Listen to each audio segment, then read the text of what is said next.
Irreverent, entertaining, cool. You're listening to LA Talk Radio.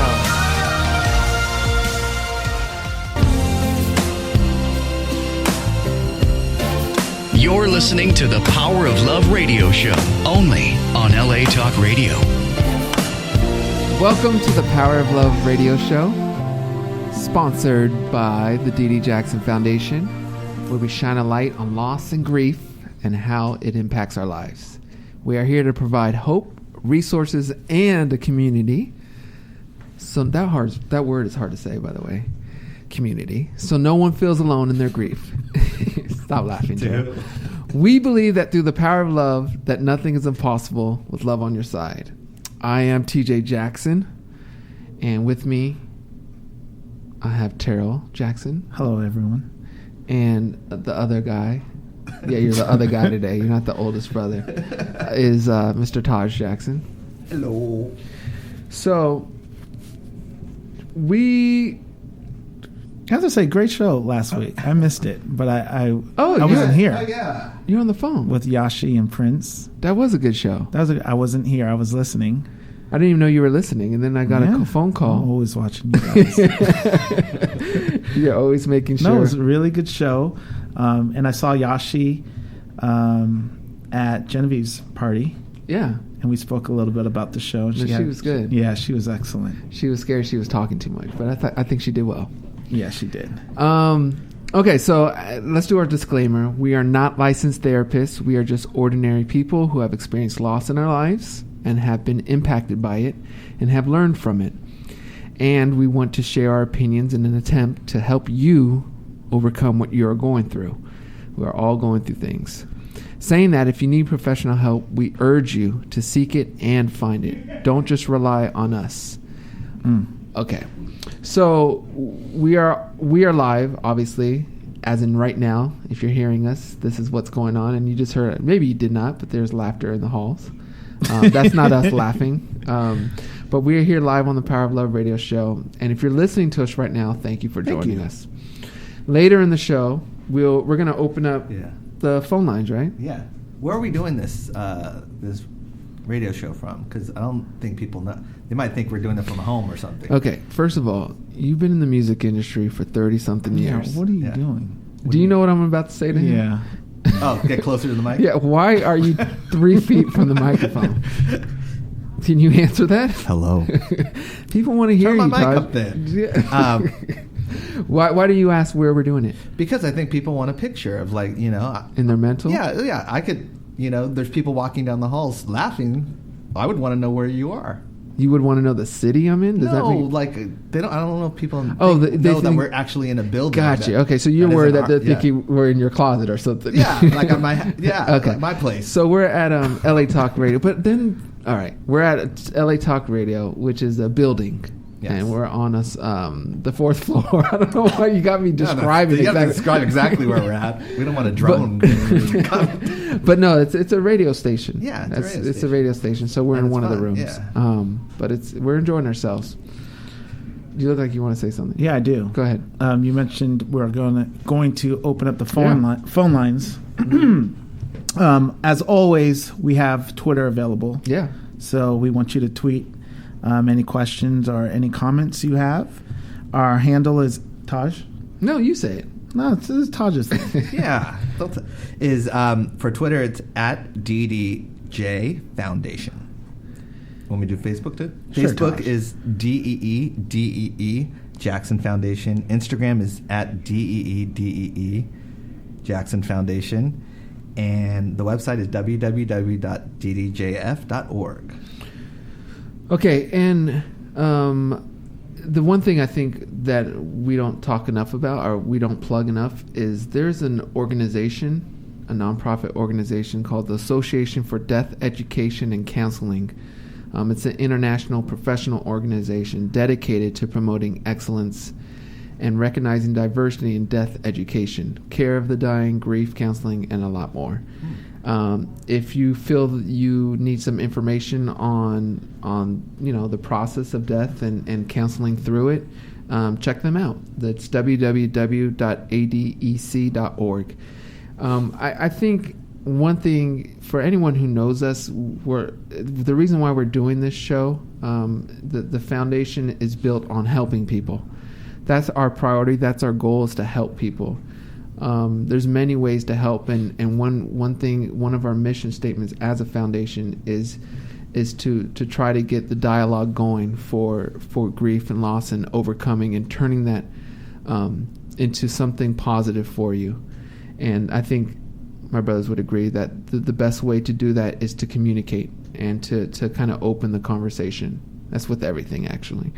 So that's what we're doing. And we're not going to just plug Dee Dee Jackson Foundation. Any organization that we think can benefit you if you're going through loss and grief, we are going to mention. Mm-hmm. We are here every Wednesday from 1 to 2. And we're going to give the call-in number because, like I said, we're going to take phone calls today. We promised to do it last week, but Yashi was on a roll, and I think it was such a strong show. We only took one phone call. A special phone call. And that was with a pre-warning from Taro. But if you have a story, we're going to ask you to still stay on topic. It's very important. Please don't ask what Taro's favorite color is. So let's just stay on topic. The phone number is 323-203-0815. Again, it's through 323-203-0815. And a couple of weeks ago, we did a show on the word forgiveness, forgive, and the importance of forgiveness. So I thought, what's another word that's important in overcoming loss and dealing with grief? And should I just say the word? Or, you know what, instead of giving a quote and you guys guessing the word, I'm going to give a definition. Okay. It's a noun.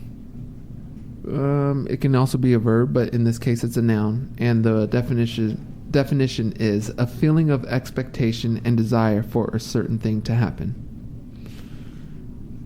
Do you guys know what the word is? A feeling of trust. You're adding that? Yeah, I am. Yeah? Okay. A feeling of expectation is a desire for a certain thing to happen. It's you read number 1, I'm reading number 2. Oh, you did the same type of research. Right, TJ, come on. I have eyes on you. And you too. You need to get your mic closer to you as well. No, I'm good. Yeah. It could also be a verb, it says. Yeah, I'll mention that. So does anyone know what that is? I know what it is. I know you know. Taj? Yeah. You know what it is. Yes, I do. Okay. So instead of taking callers or guess whatever to decide, the word is hope. And hope is such an important word. I think it's sometimes, I don't want to say misused, but it can give kind of like a vague meaning of what I think is the most important definition of hope. And I think hope is key when you're dealing with loss. Wow, there's some people that guessed hope before. Before I even said it? Yeah, before you even said it. We have some smart listeners. I'm going to give a quote where this was a great quote. And tell me what you guys think about this. Hope never abandons you, you abandon it. By George Weinberg. I like that. So I think what I liked about that quote was it basically says hope is there. You have to stay strong and kind of believe it's there and find it and not let it go.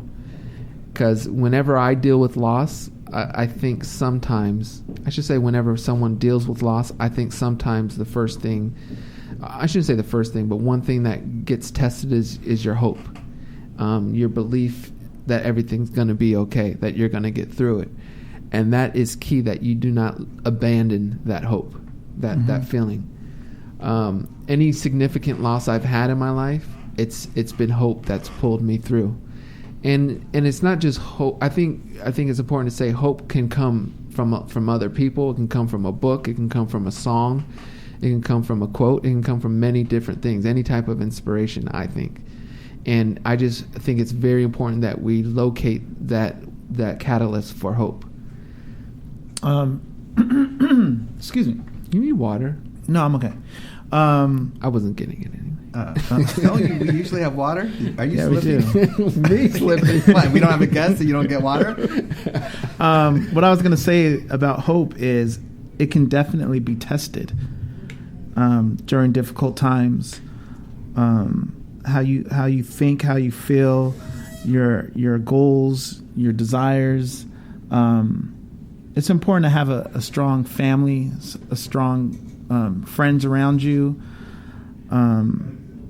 because it does get tested, and it goes, I think, through transformations. When people go through hard times, that's obviously where you feel tested. A big change in your life, death, sickness, illness, career change, anything like that. You get tested with your hope, and you have to have the support system there for you. Yeah. I have a story. You have a story? Yeah. Let's hear it. Real life experience. Since Yeah. I'll be the first to lead it off, and then if we have some listeners that have stories as well. Do we know this story? I don't know if you do. My timing, like years, they all seem like they flow together. So if I say 2 years, it might be 5. Just give me an idea. When were we in Italy? 3 years ago. No way. Why am I looking Had at to you? be more than Yeah. that. No, it wasn't more. It Had to was be. more than that. Was it? Yeah. Anyway, Maybe not. I was going through a rough patch before we went to Italy and did our shows in Italy. And I was looking for anything to kind of connect with. I just felt like there was no place for, I don't even want to say 3T, it's just I was listening to the radio and nothing was connecting with me. Nothing, I was like, is this the industry that I want to be in? Because it's like nothing I connect with they're not saying anything important. And going to Italy and doing those shows with, I think the organization is called Sharing Love, the 2 girls from Romania. And that was an eye-opening experience for me. And I'm saying that because I had lost hope in not only my career, but just kind of like I was in a bad place. And I saw them, and they were raising money to build a school in Africa. And it re-energized me. I said, I have a voice. What was it about it? The fact that you had a voice? The fact that they were so young. They were 13 and I think 13, 12 or 13, 14 at the time. And they had a lot of energy. They had a lot of energy, and it was their slideshow. They were showing a slideshow before they sung, and it was them in Africa, with the kids and all that stuff. And I was like, look at me complaining, and typical American complaining, and it's like, I have a foundation, not foundation, but I have a fan base. I have ways of getting out there and getting my message across, and I'm complaining about not being heard. And I said, it gave me a purpose, and the purpose was to use music for good, and that was the thing. And it really changed my life around, and those 2 girls really influenced me in that way. And that was, you don't know who's going to influence you, but that Italy, I mean, we all have different experiences of Italy, not all good.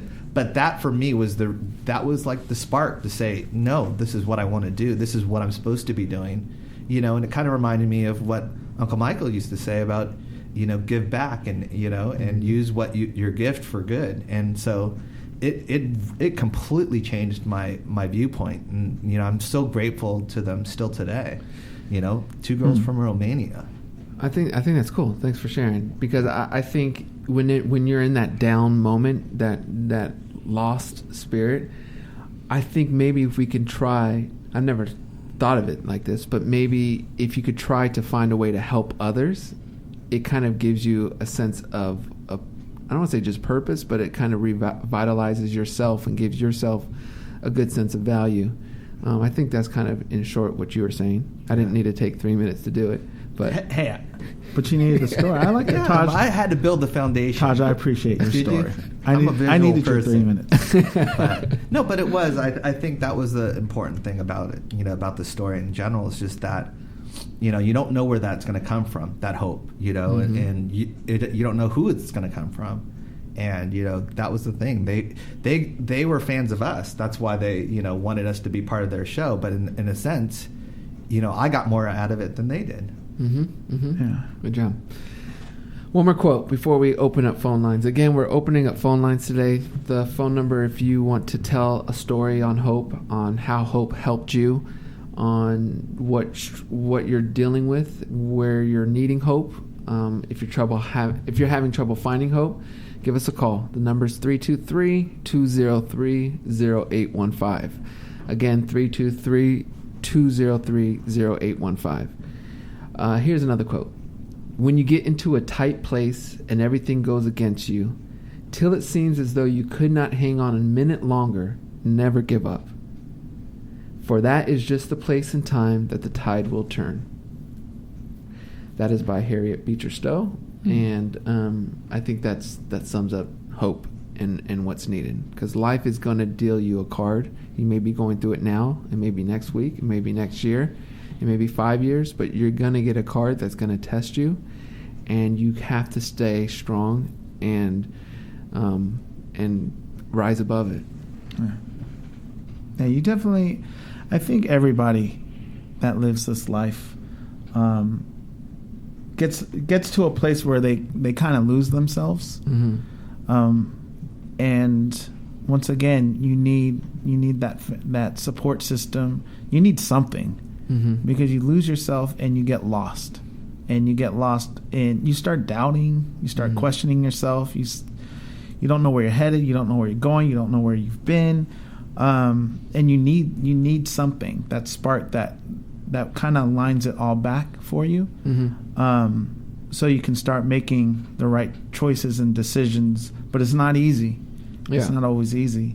But we all need that, and it's important as people to be there for others, because sometimes you need to be that person. Just like with Taj, those girls were the spark for Taj to find himself getting back on that right track. So, Taj, you just revealed something about yourself, and I was thinking while Tara was talking, what was a moment of hope, or where hope was needed for myself, and it brought me to this. After Mom passed, obviously I lost a lot of hope. I didn't care about a lot of things, and I tried to kind of rebound, and I did okay. I didn't fall off, too much. And again, I think that's because of family. Everyone's role, from Pops to Grandma to Uncle Michael to you guys. But something was still not complete for me. And although I'm not going to recommend what I did, for me it was the right thing. And that was when I had Royal. That was my source of hope. Why are you laughing during my touching, important story? Because I remember asking you how Royal was earlier today. How he was doing? Yeah, he's growing up, man. It's scary. But Royal, I remember that because I think any new parent is going to be excited to be a parent. But for Royal, I felt like it was kind of one of those things where he helped me, more than I can help him. And it gave my life purpose. And I think I've talked to many new fathers and mothers, and I think any new parent, when they have their first child, it's like, I always say, it's like going from black and white to seeing in color. But for me, it was like turning the TV off to turning the color TV on. And for me, it was Royal that gave me that purpose. And I don't even think it's funny, because I don't even think he really gets that or understands or could comprehend it. He hasn't had to deal with a major loss yet. But I just thought I'd share what my probably biggest source of hope was. Yeah. Okay. I mean, children are amazing. Yeah. I think it's just that love that they give back, because unconditional, you know. And I often, myself, when I go through hard times, I often lay next to Bryce and Adrian, and they don't really understand and know what's going on all the time.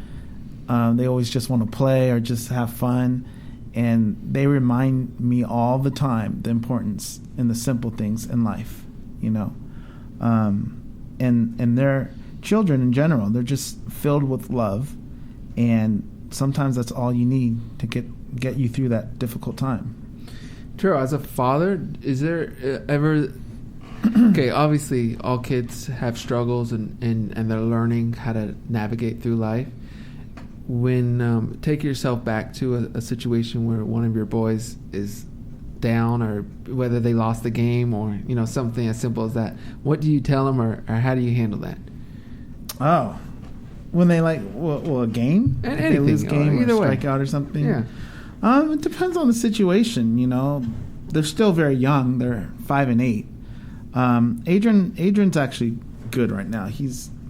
There's no score. Well, at this age, they don't really keep score, so there's no winning or losing. But the kids kind of know if they win or lose. Bryce is he reminds me so much of Taj. He's blessed. No. He has that thing where he's hard on himself. Where if he strikes out, he'll have an attitude. He'll throw his helmet. So much of Taj, the way he looks, the way he plays, interacts, and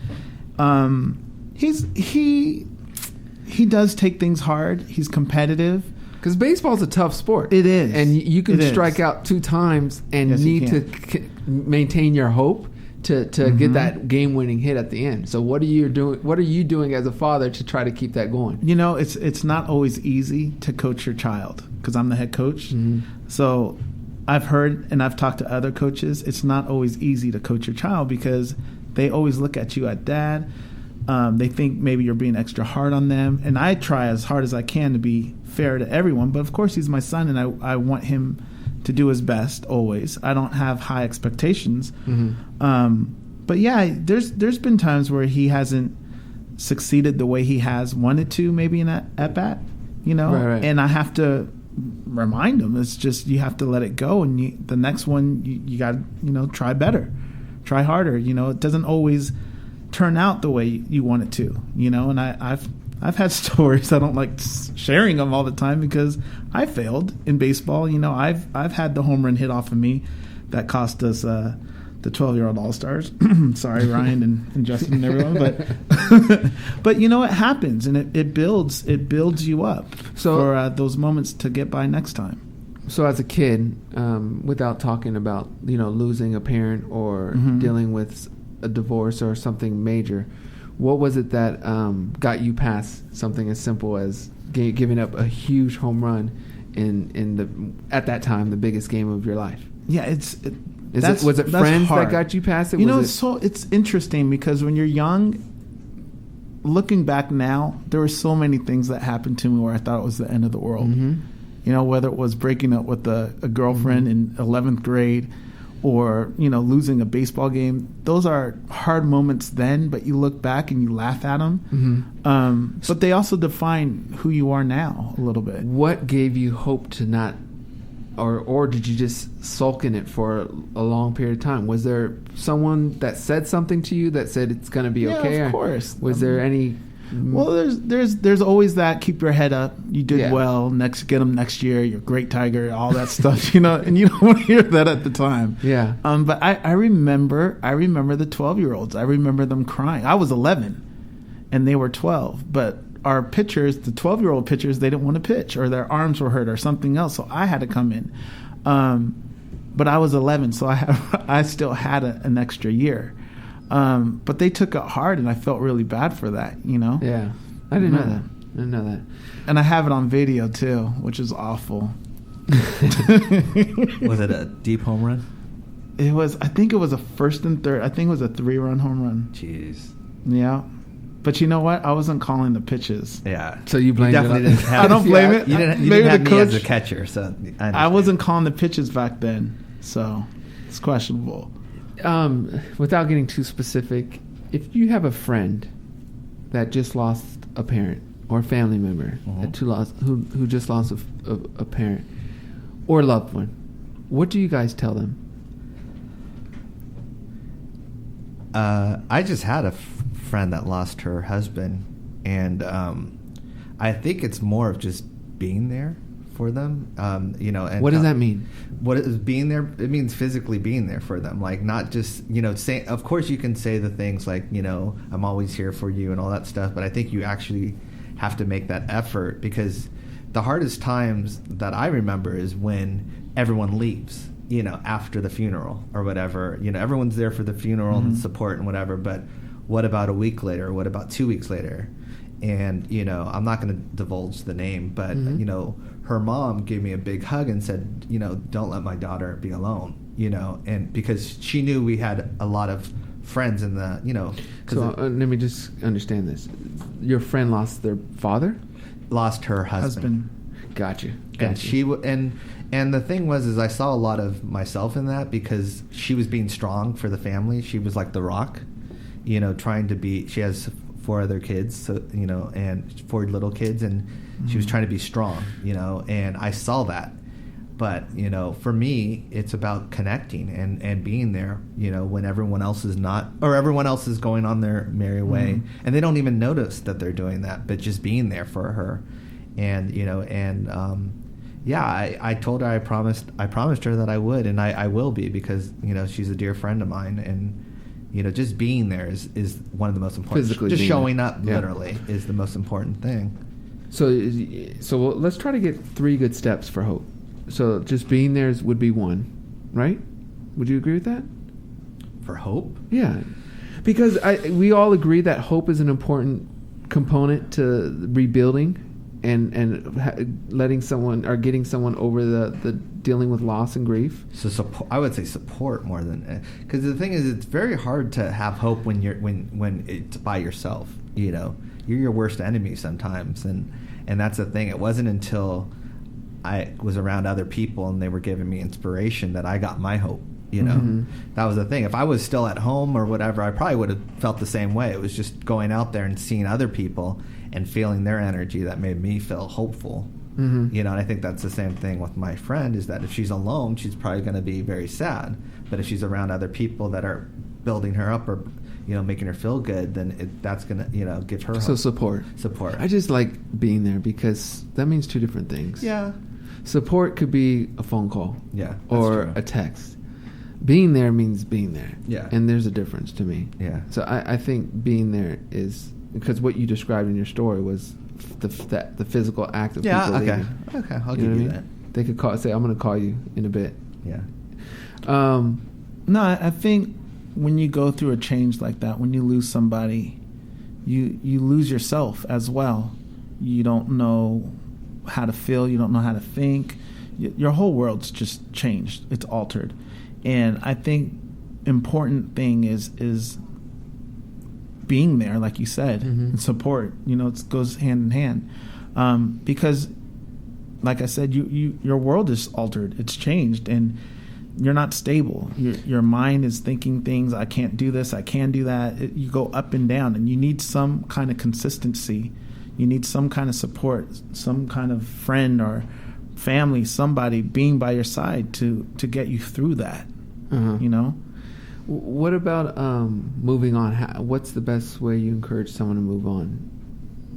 When you say move on, what do you mean move on? Like, not like forget about it. Yeah. But like, I knew that's not what you meant. Yeah. But you have to. Yeah. I always just say keep. You know, it's memories. It's just keep those memories alive and do things in honor of them. You know, is what I've told a couple of friends that have lost, you know, loved ones recently. Is, you know, do something that, you know, would make them proud, and also keep their memories or legacy alive. Like, you know, what you would, because now we're in the holidays. It's like, what would you do at that point with them in the holidays? You know, keep that going in a way. Don't sulk in it. And it's easier said than done. But I know with Mom, like every New Year's was so important to her. You know, and it was interesting to me. Like it was weird, because it was more important to her at times than Christmas was. You know, and I didn't know that, but she made such a big deal about New Year's. And then there's this one New Year's that I was with some Buckley friends, and I wasn't going to make the countdown, and I could see the disappointment in her face. And it was literally down the street, you know where we used to live, the Delgado area, and it was at the near our PO box. That is it the Hilt? Yeah, Radisson now, right, or whatever. Yeah. Holiday Inn? It was there. It's That's the Radisson now, I think. It's you know, whatever. But it was there. And it was like a bunch of Buckley people were doing, you know, and you know, she trusted me and everything to go out, you know, and celebrate it with them.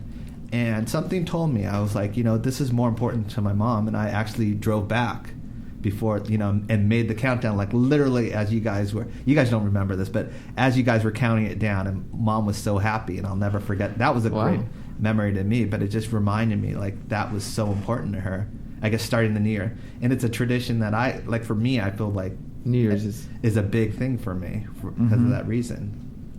I know it's not to you guys, but it is to me, as we, but it is. It's like that hope of starting anew, and so, that's where I got it from.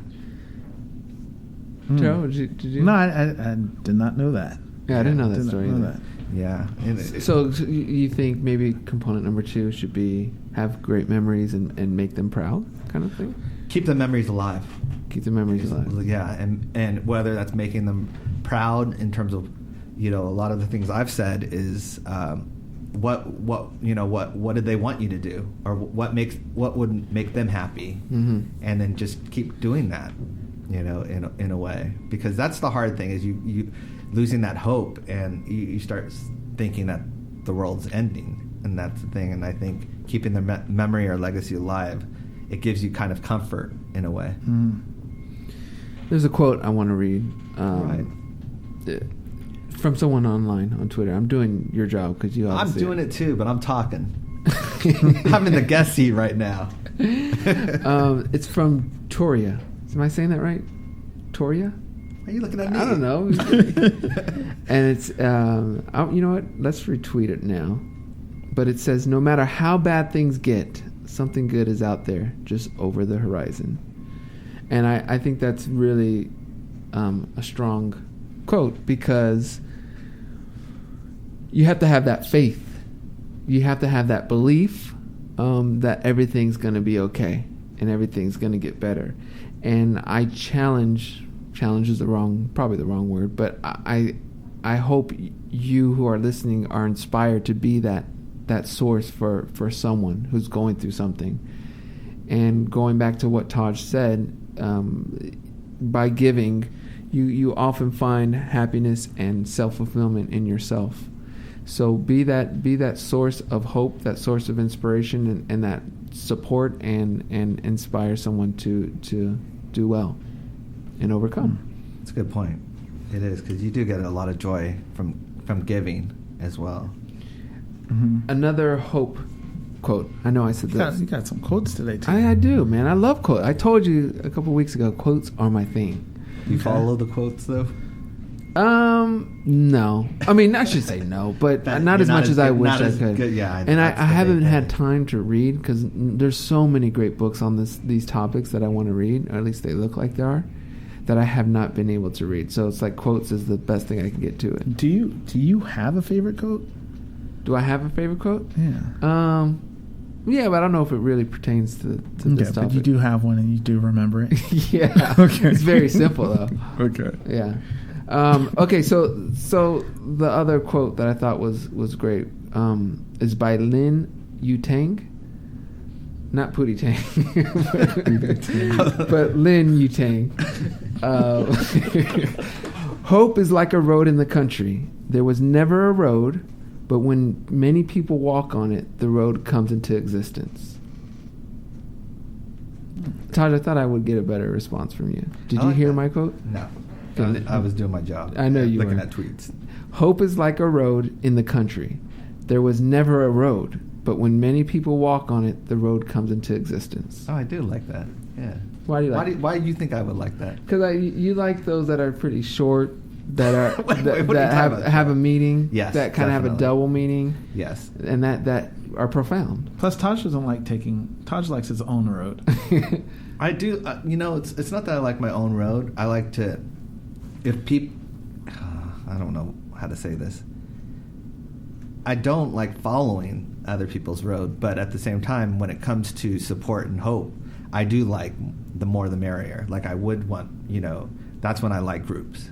Mm-hmm. You know what I mean? Like that is when I like groups. I don't like groups when it's just follow the leader, just follow what's in and all that stuff. But when it comes to love and hope and support, then I think groups are what keeps it, powerful and strong. Terrell, give us a story on hope. On hope? Yeah, from your life. I I had a story, but it's similar to yours, so I'm not going to use that one. I could use us. Yeah. Okay. I can use us, so that way we could all speak about it. Us in our career. I always feel like he gets out of his personal. Why? That's reveals. great.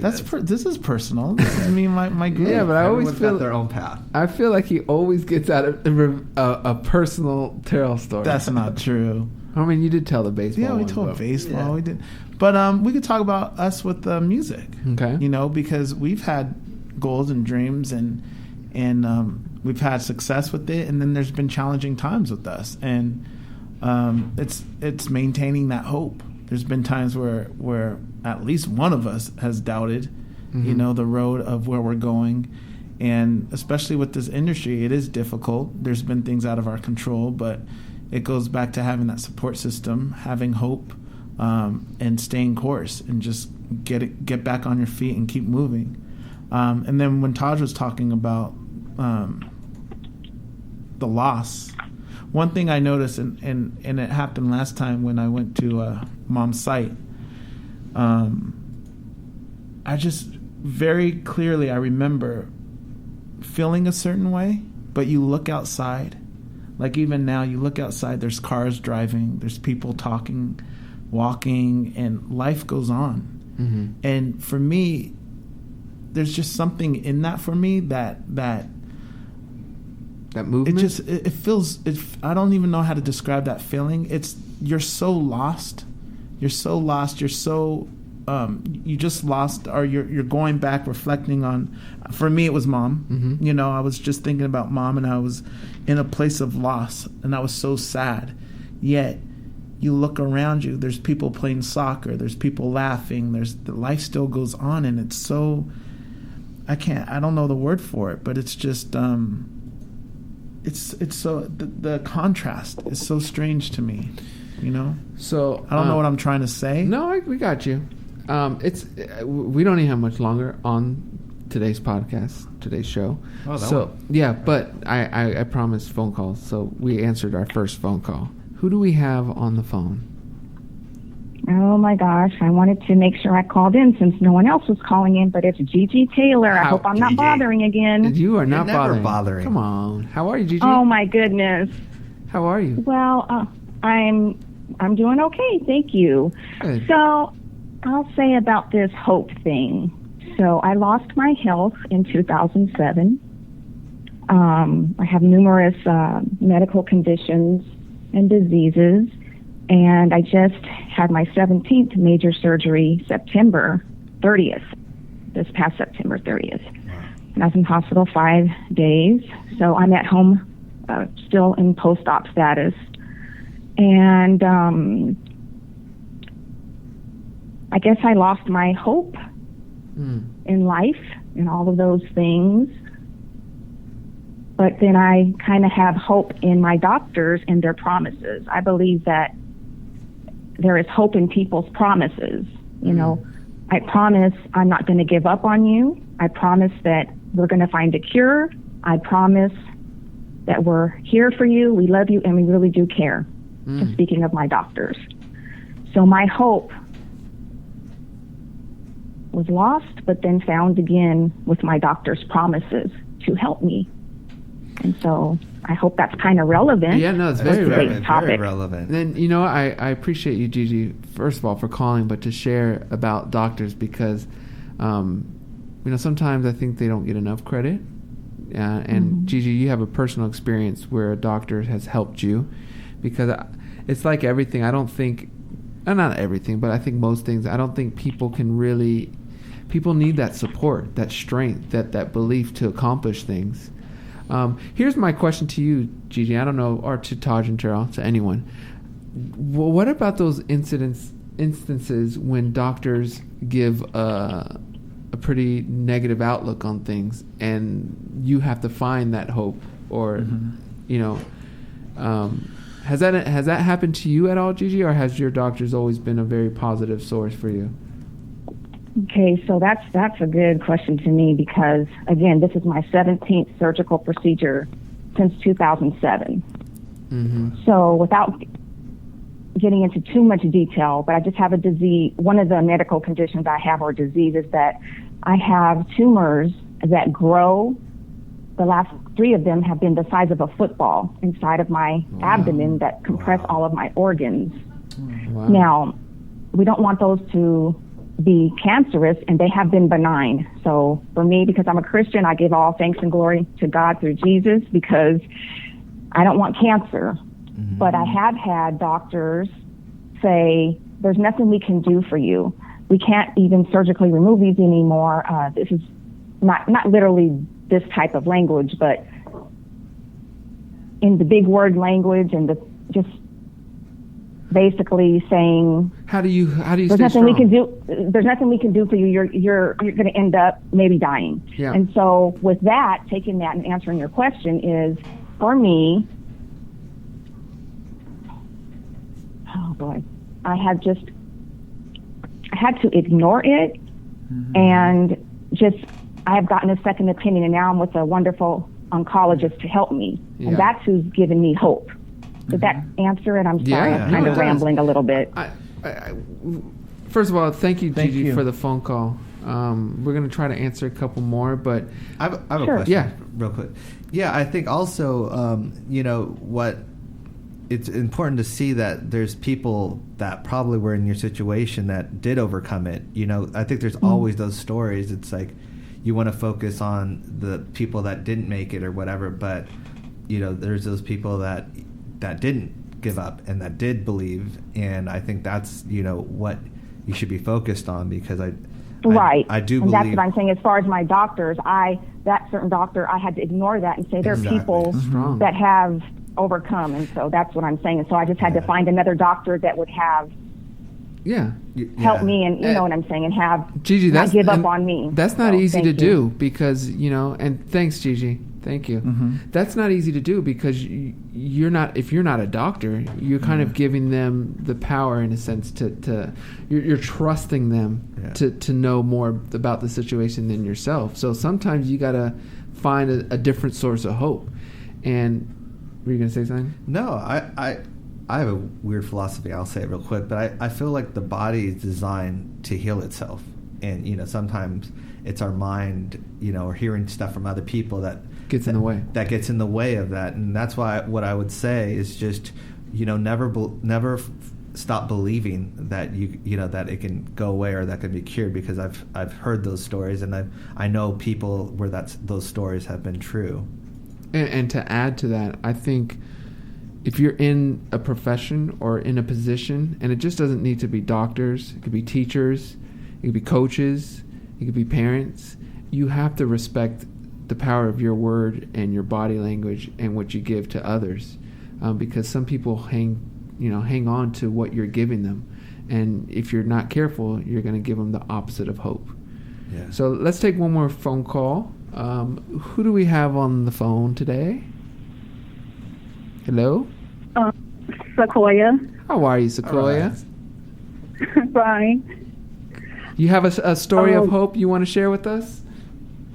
Yes. It happened 2 years ago. I was feeling really down and depressed. I wasn't happy where I was. I was in school and not happy with my classes. And I just wanted to drop out and just stay home and didn't want to be bothered with anybody. But I was taking a yoga class, and my instructor told us to dedicate our session to someone who inspires us. Then imagine ourselves doing a position that we found difficult for us. And I had dedicated to my grandmother because she was always encouraging.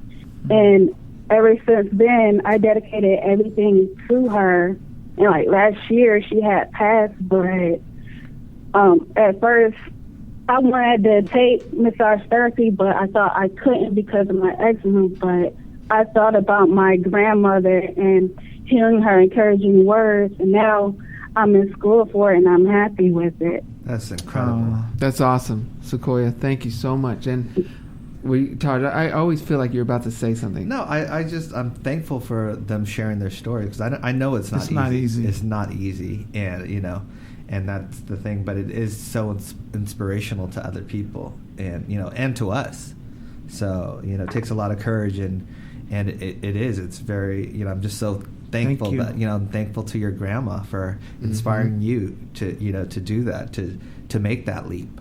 Mm-hmm. It's in some way I guess it's support.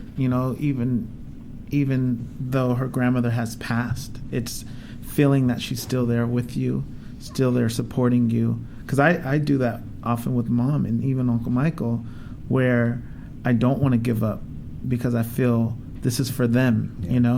I'm gonna Mom put so much time and work with us, and same with Uncle Michael, that I want to keep moving forward. I won't settle. So I can relate to that story. Just having that system there, and the memories. It goes back to what Todd was saying, building off of the memories and going forward with that. Sequoia, thank you so much for the call. Thank you. Hey, thank you. Thank you, Sequoia. I just I when she was telling the story, like you, Tara, I was thinking about Mom, and just that's a strong source of hope. And was a strong source of hope, is to make her proud, and even today it's her and Uncle Michael, but for the living person it is Pops and Grandma. I see Grandma all the time, so for me it's seeing her, and she's a fountain of love, of course, but also a fountain of hope. She's, no matter what kind of problems you may have or what you're going through, she's very calm, cool, collected, and just gives off this positivity and this optimistic strength, and you said the word positivity. I think that is key with hope, is that because hope can't exist without positivity. And I hate to say it, but I think sometimes, people around you can be very negative, and they can you can sulk in that sorrow, with the people around you. And sometimes, I'm not saying drop your friends or drop your family, but you might have to separate yourself, shield yourself for that time being, and build yourself up and build your hope up, because they could be your worst enemy at a time, just because they're sulking in their own thing. And so, that is, you have to recognize that as well. I think it all goes back to love, hope. Just hearing that story and just me thinking about Mom and Uncle Michael, it's about love, having that support system, having that love, knowing that somebody was there for you and still is in some, they're still with us. And it goes back to the power of love. Nothing's impossible with love on your side. Yeah. I think that's pretty much it, you guys. We're right at the minute. Wow. Yeah, it was a quick show on hope. On is hope. one of my favorite words too, by the way. I think I've said that before. Maybe you haven't said it. Oh, it is. Hope and faith are my two favorite words, just because of the meaning of them. And to close on the word hope, it's something that you have to hold on to. You can't let it abandon. Well, I closed my computer, so I can't re-say my. You want another quote? No, the first quote I gave. Do you guys remember? I have no idea. Come on, you guys not listening? Listening, I just can't remember the first quote. Can you remember? It was hope never abandons you. You abandon hope. So basically, right? Yeah, that sounded right? So basically, hope is there. You have to find your source of hope. You have to locate it. If someone is negative talking you, or you're not finding that inspiration, don't give up.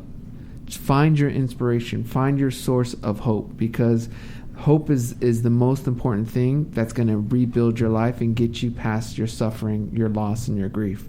Find your source of hope. It could be a book. It could be a song. I think in most cases it's a person, but find your source of hope. And another thing, know that your friends may not be as strong in moments, and it's important for you to be that hope for your friends sometimes, and to remind them that they can get back on their feet and get back on with life, goals, and all those other things.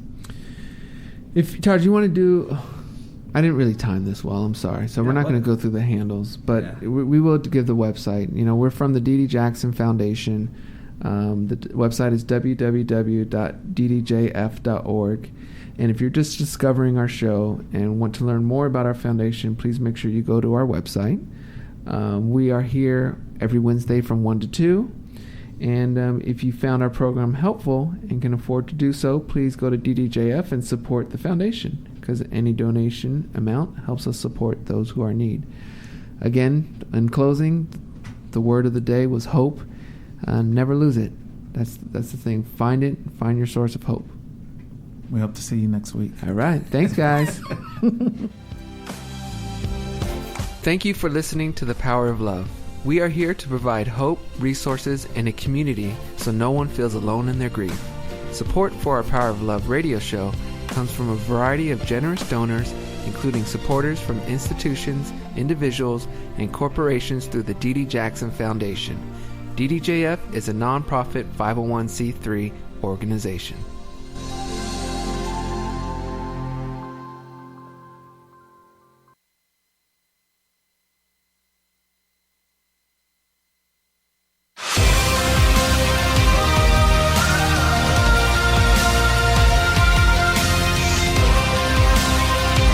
Irreverent, entertaining, cool.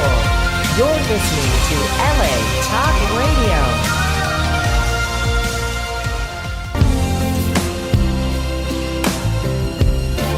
You're listening to the Power of Love radio show, only on LA Talk Radio.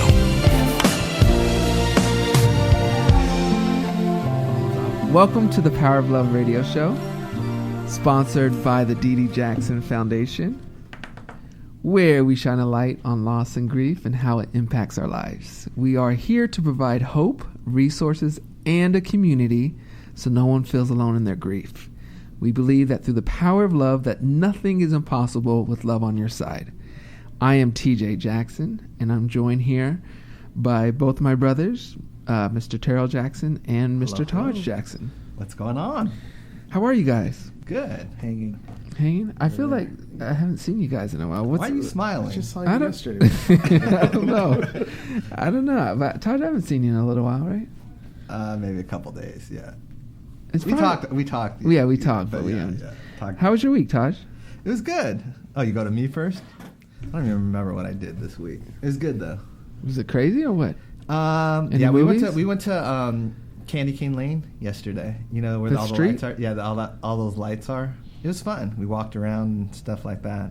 So there's You walked around? yeah, That's- believe it or not. that's always and fun. I it gotta do was that this yeah, year, too. it was a lot of fun. It was crowded, right? No, Crazy? because it's No? early. It wasn't as crowded. I think as you get closer to Christmas, it gets more crowded. Okay. So we started early.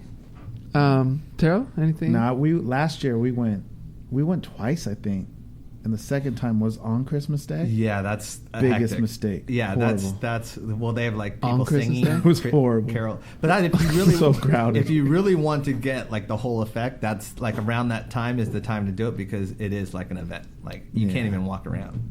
But we've been doing that since we were little. Yeah, Really? I don't remember that. Yeah. yeah. I remember the street, but I don't remember going. Yeah, Yeah. But I don't remember probably many because you were things. sleeping. I saw a movie that was really good. Oh, which one? I saw Hacksaw Ridge. Oh, wow. I Yeah. haven't even heard of it. Really? It doesn't surprise me that you haven't. Terrell, I'm so far back. your movie, knowing what's going on movie is almost You not know as what? bad, but almost I as know. bad as Taj Yeah. knowing about what song. You, Almost you as know bad. what? I remember, TJ, I used to tease you about not going to the movies. Did you? Yeah. I don't even because remember that. You used to be really slow with the movies. And then all of a sudden, when I had children, Yeah, it's like hey. I used to go to every single movie as soon as it came out. And now it's like the last movie I saw was, what was it? The Suicide Squad or something? Jeez. With you guys? Jeez, that is long. That's embarrassing. Well, I'm looking forward to Star Wars Star Wars tomorrow. tomorrow. No, it was good. It was good. It was Mel Gibson directs it. Mhm. I gotta say, Mel Gibson's a good director. You just need Man. to realize that? No, I didn't. Okay.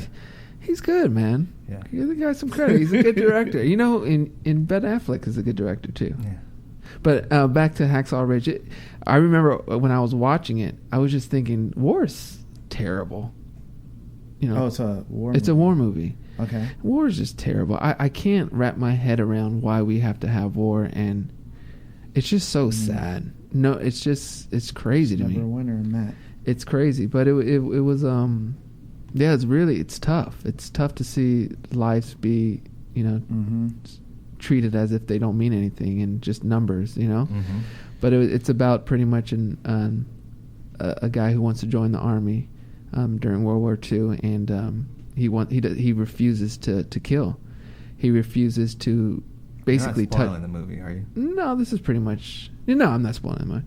But he refuses to. And plus, it's a true story, so it's not like. So, I still don't want it spoiled. Okay, another thing, it's been out for like 3 weeks, so if by now I'm allowed to talk about the movie. No, you're not. That's true. No, I believe that. Come on, I can't not talk about it. At one point, you got to see it. I'll put it this way: Francis and I were the only ones in the theater.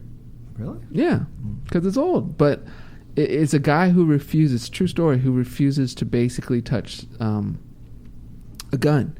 And I'm so bad with these terms, but basically, the squad leader or the captain of the unit is trying to get him out of the military because they don't think he's able to protect the rest of the guys if he's unwilling. But he's making the argument. He doesn't say this, but you could tell it's like I can be more valuable by just trying to save people. And well, that's true.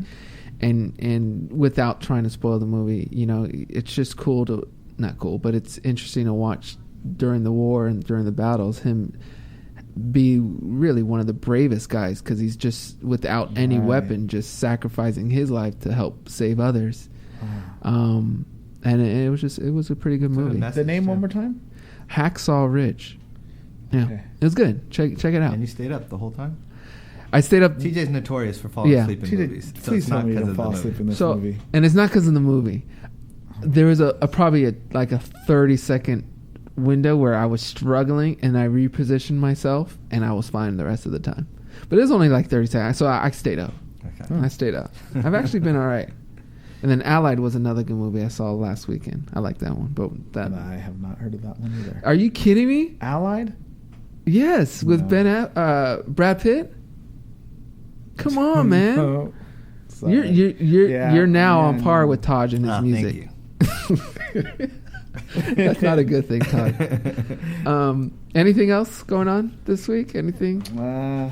Christmas is and it's coming the up. holidays. The one thing I know, Taj, you probably wish you would have been saying right now is about Alan Thicke.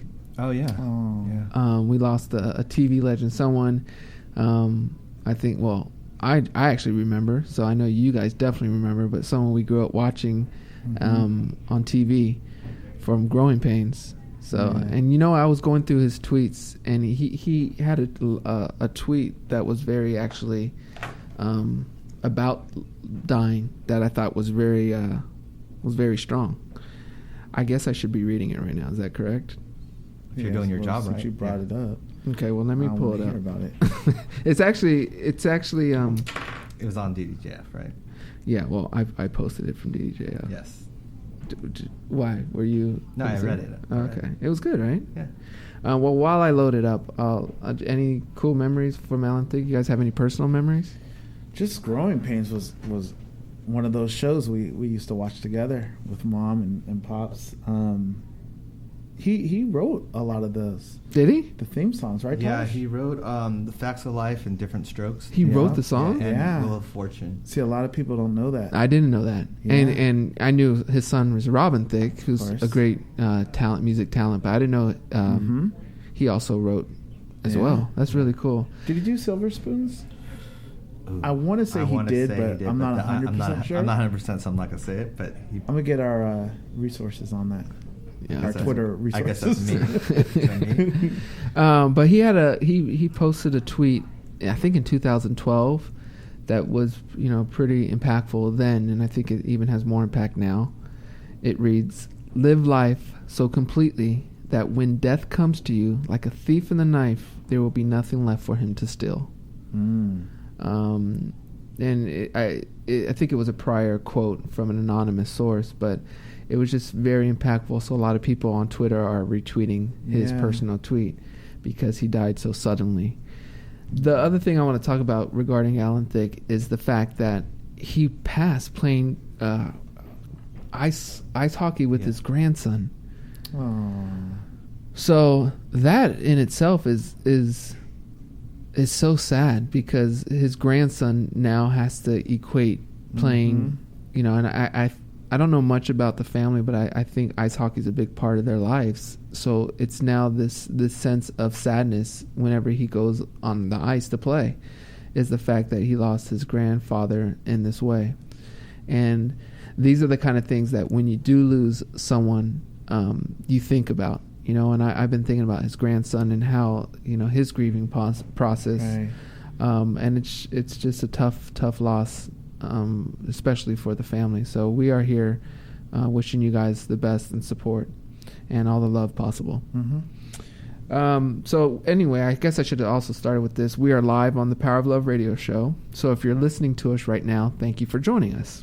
And later in the show, we will open up. We should start doing that now. We're going to open up the phone lines. Yes, we're going to open up the phone lines. The phone number to call in is 323-203-0815.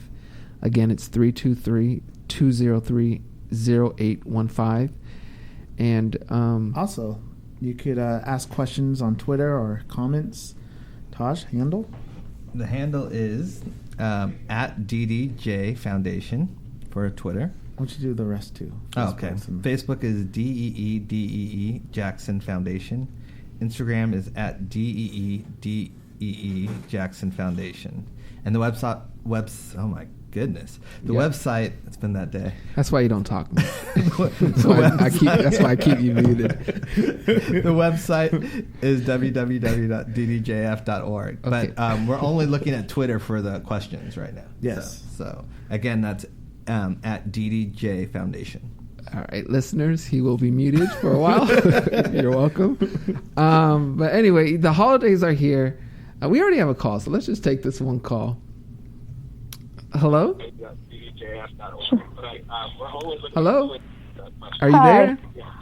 I'm just calling to talk about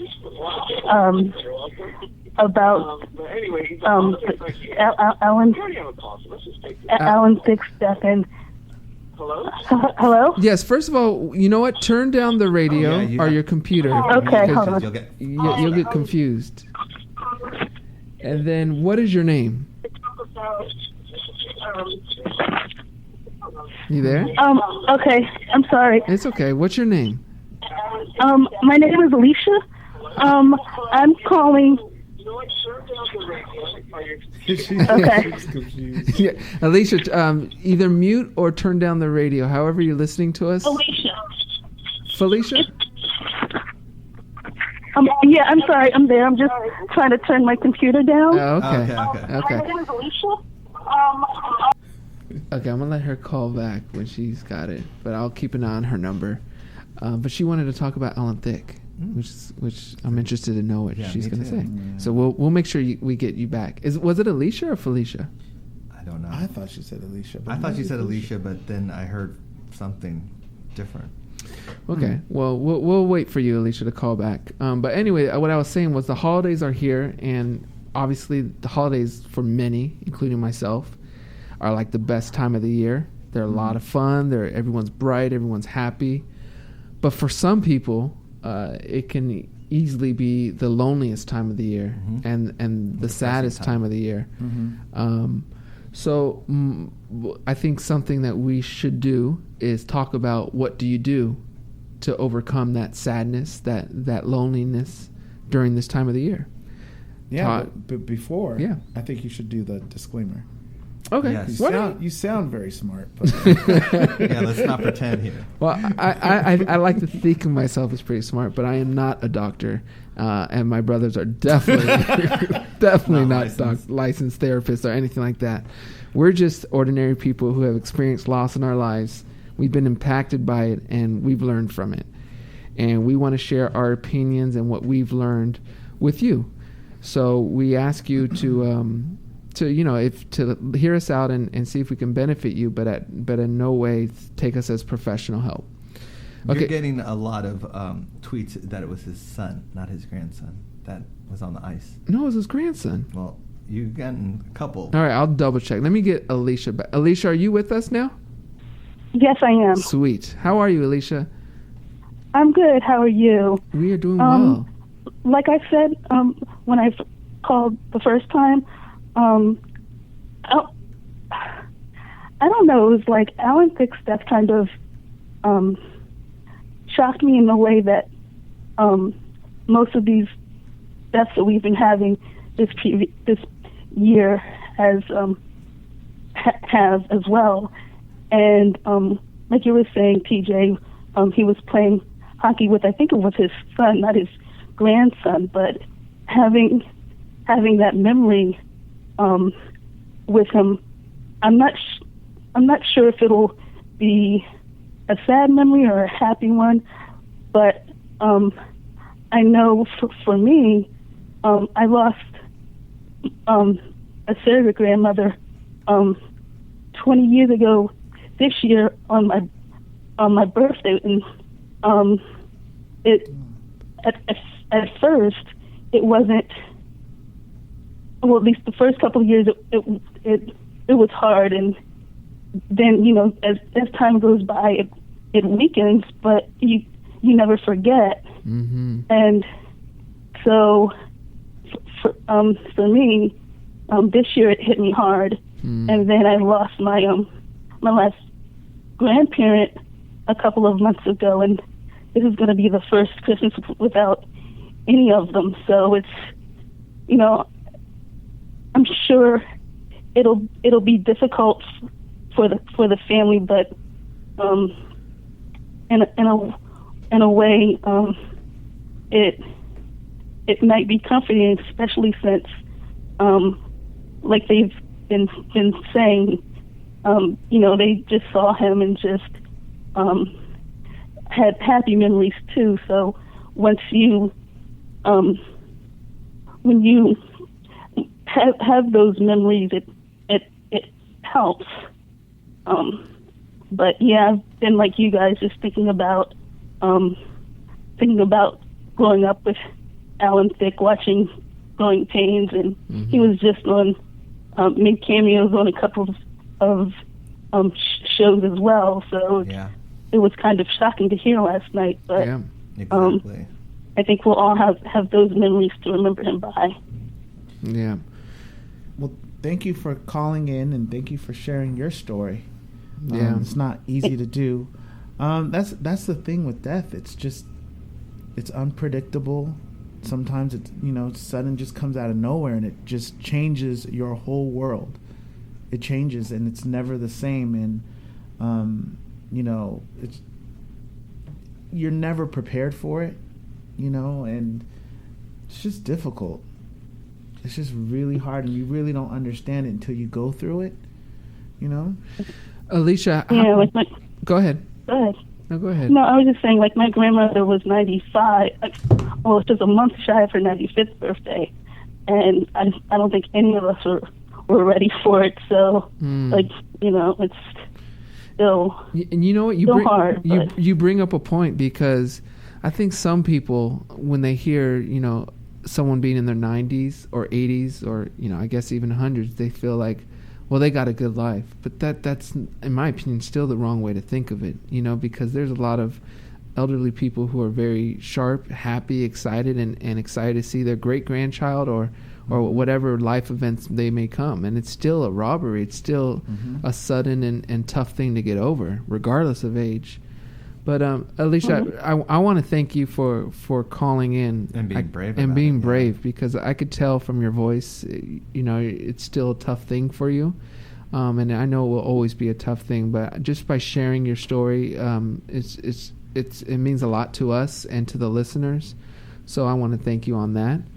And I think, as I said last week, I think just celebrating that life and celebrating what you learn from a grandparent is important too, in terms of keep that memory alive, and I think that's always been helpful for me, is just instead of trying to ignore it and think that it's going to go away, celebrate it and celebrate them, because I think, if they're that impactful in your life, then they should be celebrated. And I heard you earlier when you were talking say that you lost a family member several years ago. Who was it, or how did you help get through that process? Well, I'm a writer, and like I said, she passed away. She passed away on my 17th birthday. But it took me a while, about 10 years, before I could finally verbalize what I wanted to say, what I needed to say. And that's really pretty much how I get through my feelings. Mm-hmm. So that's been my coping mechanism for a very long time, and that's how I can get through things like that. Well, again, thank you, Alicia, for your phone call, and you bring up an awesome point, because I've been since we've been doing DDJF, I've been looking into see what kind of coping mechanisms and what kind of ways can help people get through this grieving process. And writing, whether it's song or poems or stories or just writing, is one that pops up a lot. And hearing it from you, it's great to hear that you're an example of someone that's helped. Painting, any type of an expression type of medium usually really helps.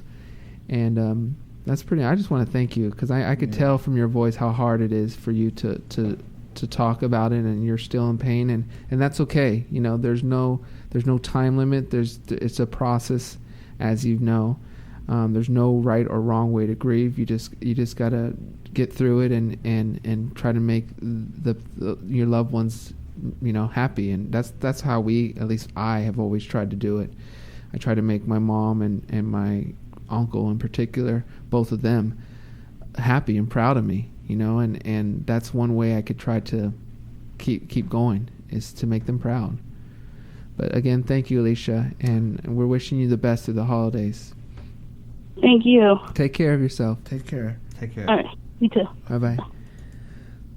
That's a good phone call, and we spoke about that, I think, a couple shows ago, about losing someone around the holidays, because it's hard. Birthdays, holidays, anything, Mother's Day, Father's Days, those days are very tough, because not only are you missing your mother or your father or your grandparent, but you see others with theirs, and it it triggers stuff. You don't have yours anymore. What's so tough too is you see, I agree that all holidays and kind of birthdays are tough, but I would think something's especially hard about these holidays, because like even with it being cold outside, you want to be closer even physically to people. And then you see people at their happiest state, but you're not at the happiest state. Right. So there's that big juxtaposition of the world is not, like you always say, Charlie, the world goes on, but even fast forward, because people are at the happiest they are, and you're at the saddest you are. Yeah. So it makes you even feel more isolated or more lonely, and that's not easy. That's more not disconnected, easy. More disconnected. That's not easy. So it's I don't know. It's something that I think I'm happy we're talking about. All right, we have another phone call. Who do we have on the phone call? Yes, I wanted to share a story. Yes, who's this? What's your name? This is Deidre Williams. One more time? Deidre Williams. Deidre, how are you? I'm doing great. Who is this? This is TJ. TJ, hi TJ. How are you? Go ahead. Let's hear your story, Deidre. Well, I wanted to thank y'all for helping me. When I was 13, I know this might sound weird, but when I was 13, my father passed away, and I was lonely. So the only way I knew as a kid was to have like pictures and music. So when y'all music came out, the Brotherhood CD, like I became an instant famous. And it was because, like, later on, y'all mom had passed away, and it was like seeing y'all live and just continuing actually inspired me as a kid to say, well, if they can do it, I can do it. And nobody understand my love for y'all. Like, I'm not like a crazy stalker, but it's like I love y'all music. I play y'all music every day. I especially love Tyrell. I don't know why. It's the eyes. No, it's more than that. It's those eyes. I just like the way you sing, and I get emotional when I hear your voice when you sing, and I really want to thank y'all for that. Thank you. Oh, thank you, Deidre. And Josh, No, that's just we really appreciate that call, and we really appreciate you for letting us know that, because we have people that that have helped us, and Yeah. material that's helped us. For me, I watched, which is completely opposite, but I watched a lot of Three Stooges. And They're funny. and the thing too is that when you're going through that time period of grief, don't feel guilty about laughing. That's a good medicine. And some people, they feel like I shouldn't be laughing because I'm in pain. But sometimes it's like that has helped me so much, just laughing and with the Three Stooges, and that's what I used to do with my mom a lot, was watch Three Stooges, and so it was like it connected me again with her, and so I thank you so much. It took me a long time to laugh again, because my dad was one of those guys that can make you laugh. And every time I laugh, like, I don't know who said this, but it's kind of like you remember them and you don't want to, when you're young, I don't know if it's young or not, but when you have that emotion, you don't want to laugh, and you don't want to feel. Yeah, with TJ, like you just get cold. Yeah. And that's what when you said that, I was like, it hit me like that. I was closed off my emotions. But recently, I'm 36 now, so it was like 32. I literally broke down and cried for the first time. And my mom was asking me, she was like, are you okay? And I was like, my dad is dead. Like, it literally hit me out of nowhere that he was not coming back. So. Wow, Deidre. Yeah. Well, but I'm doing better. Whenever I miss my dad, I just think about happy memories, and I can laugh, and I listen to some music. What's one of your best memories? What's one of your best memories of your dad? My dad, just singing, because he used to be a singer in little groups around town. Okay. And I used to try to sing with him, so when we sang together around the house, and like he was just always doing something silly, like like he would hide behind the doors, and when I come out, he'd jump out. Scary. He was just a funny guy. Yeah, that's great. Well, and he was so young. He was like 42. I think he was 42 when he passed. Yeah, it's not easy. No, it's not easy, and we just gotta keep the best memories of them alive, and keep their spirit alive, and keep their love alive. And you have any kids, Deirdre? No, not yet. Okay. But you just share that love, because just from this phone call, I could tell your dad was a special person. He had a good heart, and keep that going, because the world needs that. The world needs a lot of that, so keep that going. Yeah, because before I was a little brat, but now I know the importance of spreading love, making other people happy. It's cliche, but it really do come back to you like karma. Yes, it does. It makes you feel better. Yes, that's very true. Well, thank you for your call. Yeah, thank you, Deidre. And you take care of yourself, okay? And have a wonderful holidays. Yes. Can I ask you something? Yeah. Will you be my spirit animal? Will I be what? My spirit animal. Sure. What animal do I have to be? Do I have to be a specific animal, or how does that work? I never heard that.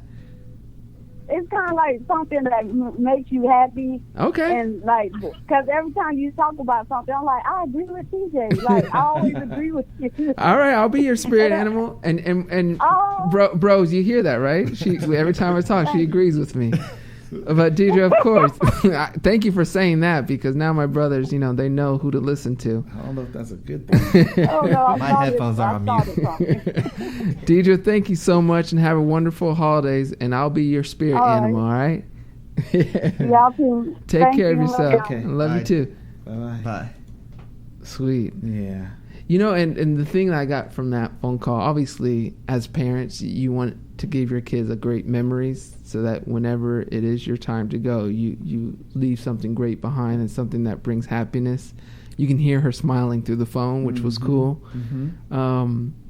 But what was so interesting to me is how she said that just a couple years ago, she broke down regarding a loss that happened literally decades before. And that's something that is that actually not. It's something that I could say I can connect with, because something that I think gets forgotten is it never goes away.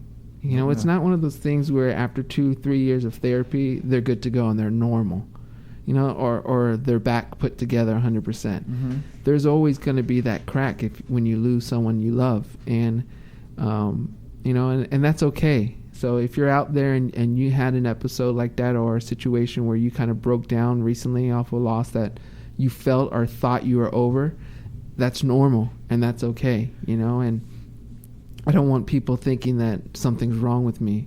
It's just showing that you're a person of compassion and of love, and you're human. You have feelings. You never really understand the magnitude of it all when it's happening. And GJ, you know this, and you know this before I did, because when we lost Mom, we weren't thinking about, I wasn't thinking about when I have children, they won't have a grandmother, to the extent of when I had them.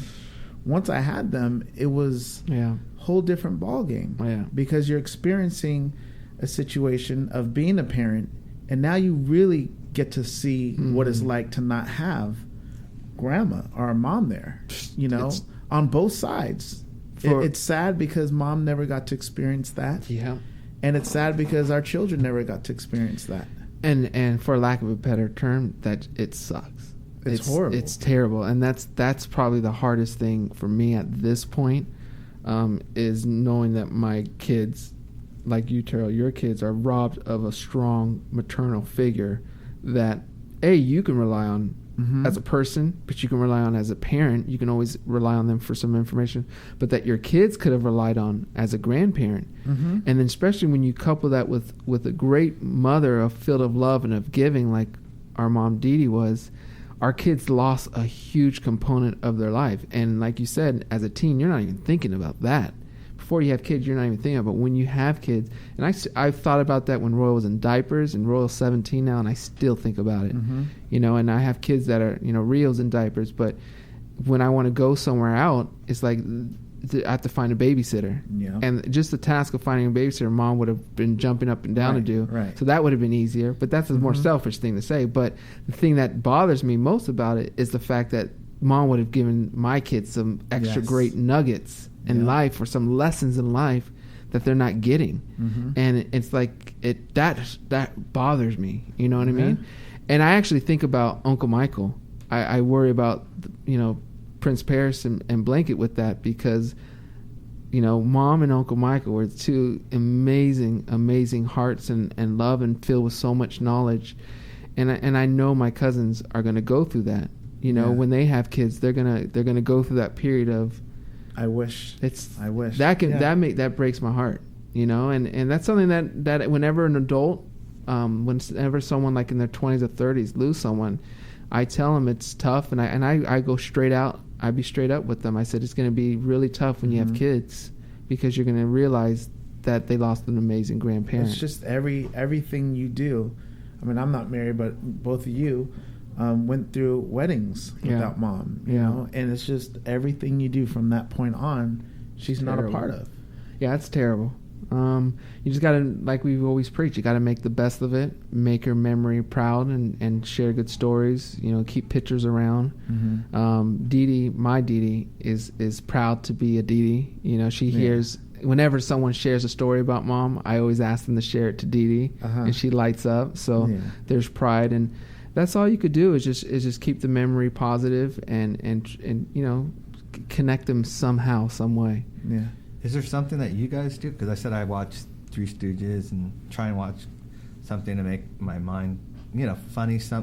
I counter it with something funny, usually like a comedy or something. You do that now, Taj, or you did it then? Back then, but still, if I'm in a depressed state or something like that, I try and counter it with something. I'll watch a comedy, you know, to try and get me out of that state, or I'll listen to a song or something like that.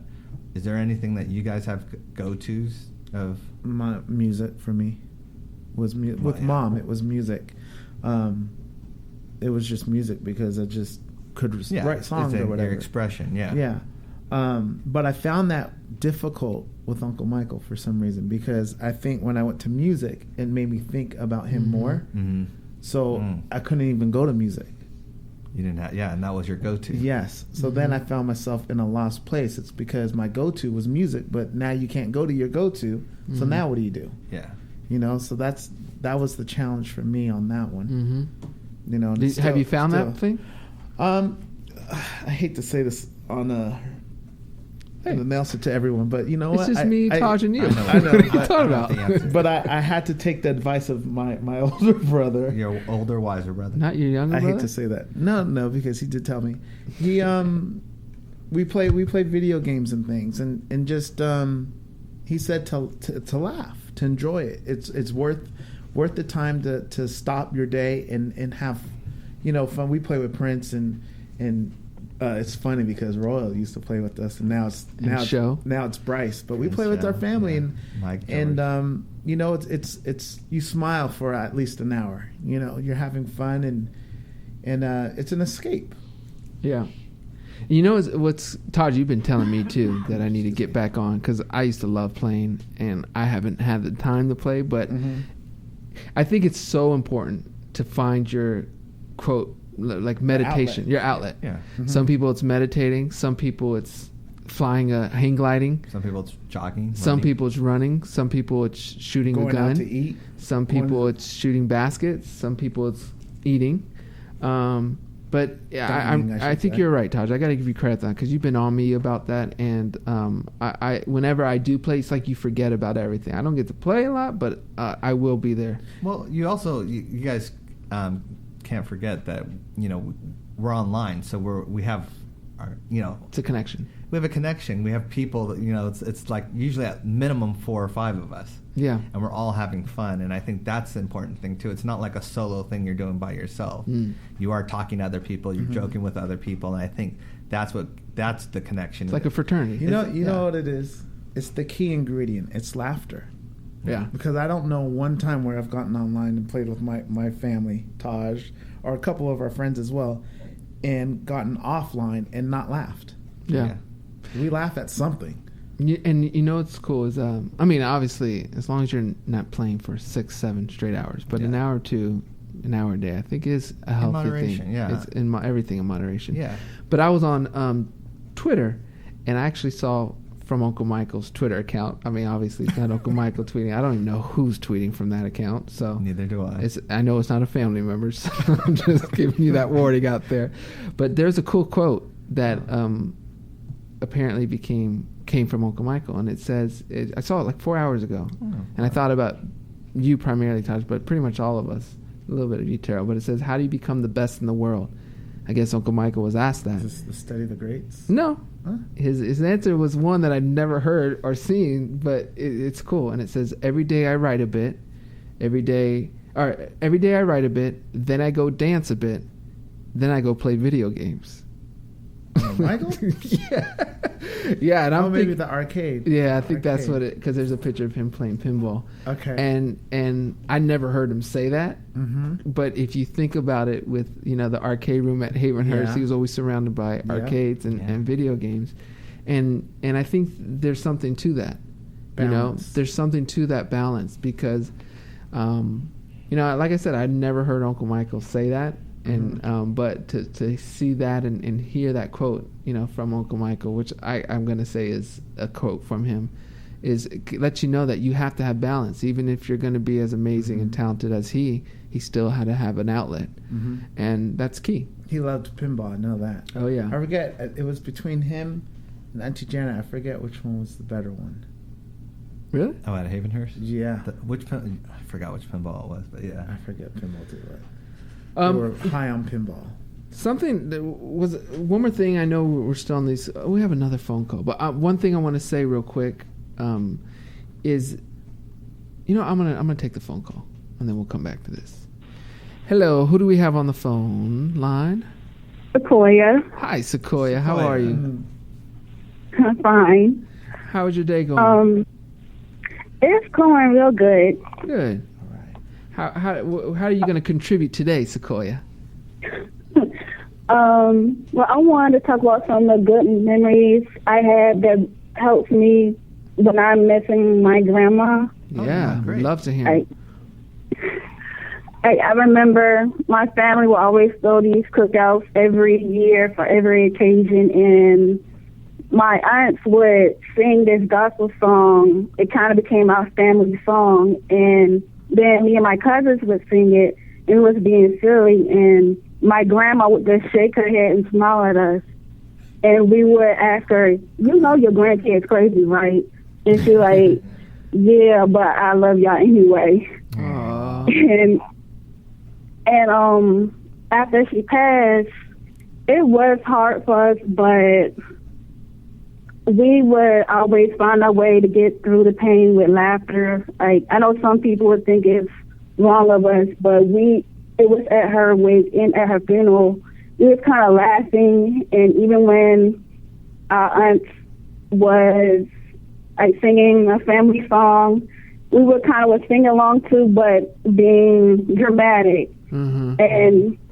But we would always say, well, I bet Grandma probably looking down at us like, yeah, them my grandkids being silly. Yep. Nice. Thanks for sharing that. Yeah. Thanks for sharing that, Sequoia. What was the song you guys sang? It's called Good Times. Good Times. Do you know who it's by?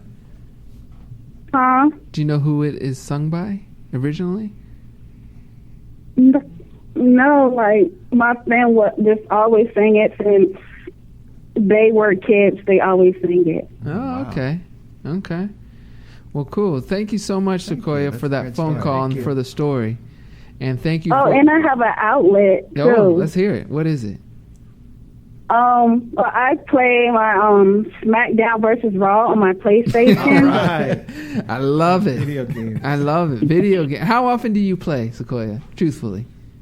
I used to play like every single day for like 5 hours, like sometimes till like midnight, sometimes 1 in the morning.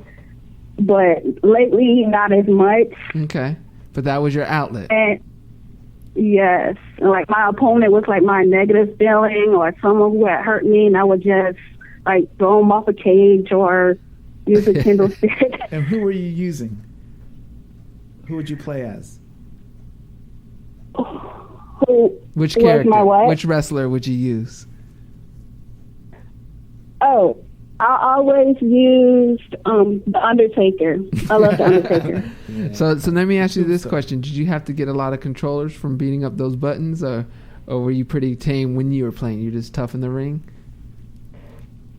Now I'm trying to learn the controls again, but I used to know it like I just knew it at the top of my head.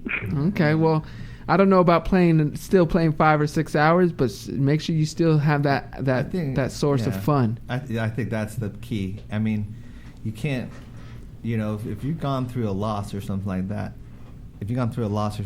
5 or 6 hours, of joy might be an important thing, but if, so it's all in what you need at that time, but yeah, don't let it consume your life as well. But, I know one of my good friends, when he lost his parent, I bought him a video game system, because he was one of my closest friends, and I saw his pain, but I also knew how much he loved video games, and it really was therapeutic for him. Like, it really helped him, and we played online together, and that helped him get through part of it. I mean, you never get, as TJ said and Terrell said before, you never get through it, but it helped. Was he a gamer before, Josh?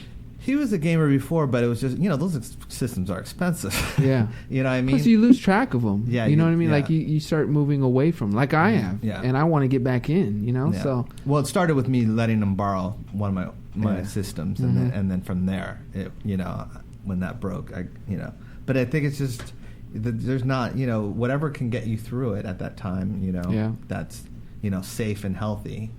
Yeah. Mm. Awesome. Well, Sequoia, thank you so much for your phone call, and you have a wonderful holidays and safe holidays, okay? Yes. And thank you for You Thank you. too. and thank you for being such a supporter of not only us but of the foundation. It means a lot to us, Sequoia. So thank you so much. Yes, thank you so much for starting it. It really helped me a lot with my emotions and everything I go through. Beautiful. Oh, that's great. It's a lot of work, but when we hear that, it makes Yeah. everything Yes, worth it. thank you so thank much. you. Yes, thank you. Love you. Love you Love you too. too. Much love. All right, so we're going to take this last phone call. Who do we have on the line today? Hi. Hi. Is this TJ? This is TJ. Okay, you're gonna laugh. This is Tiffany again.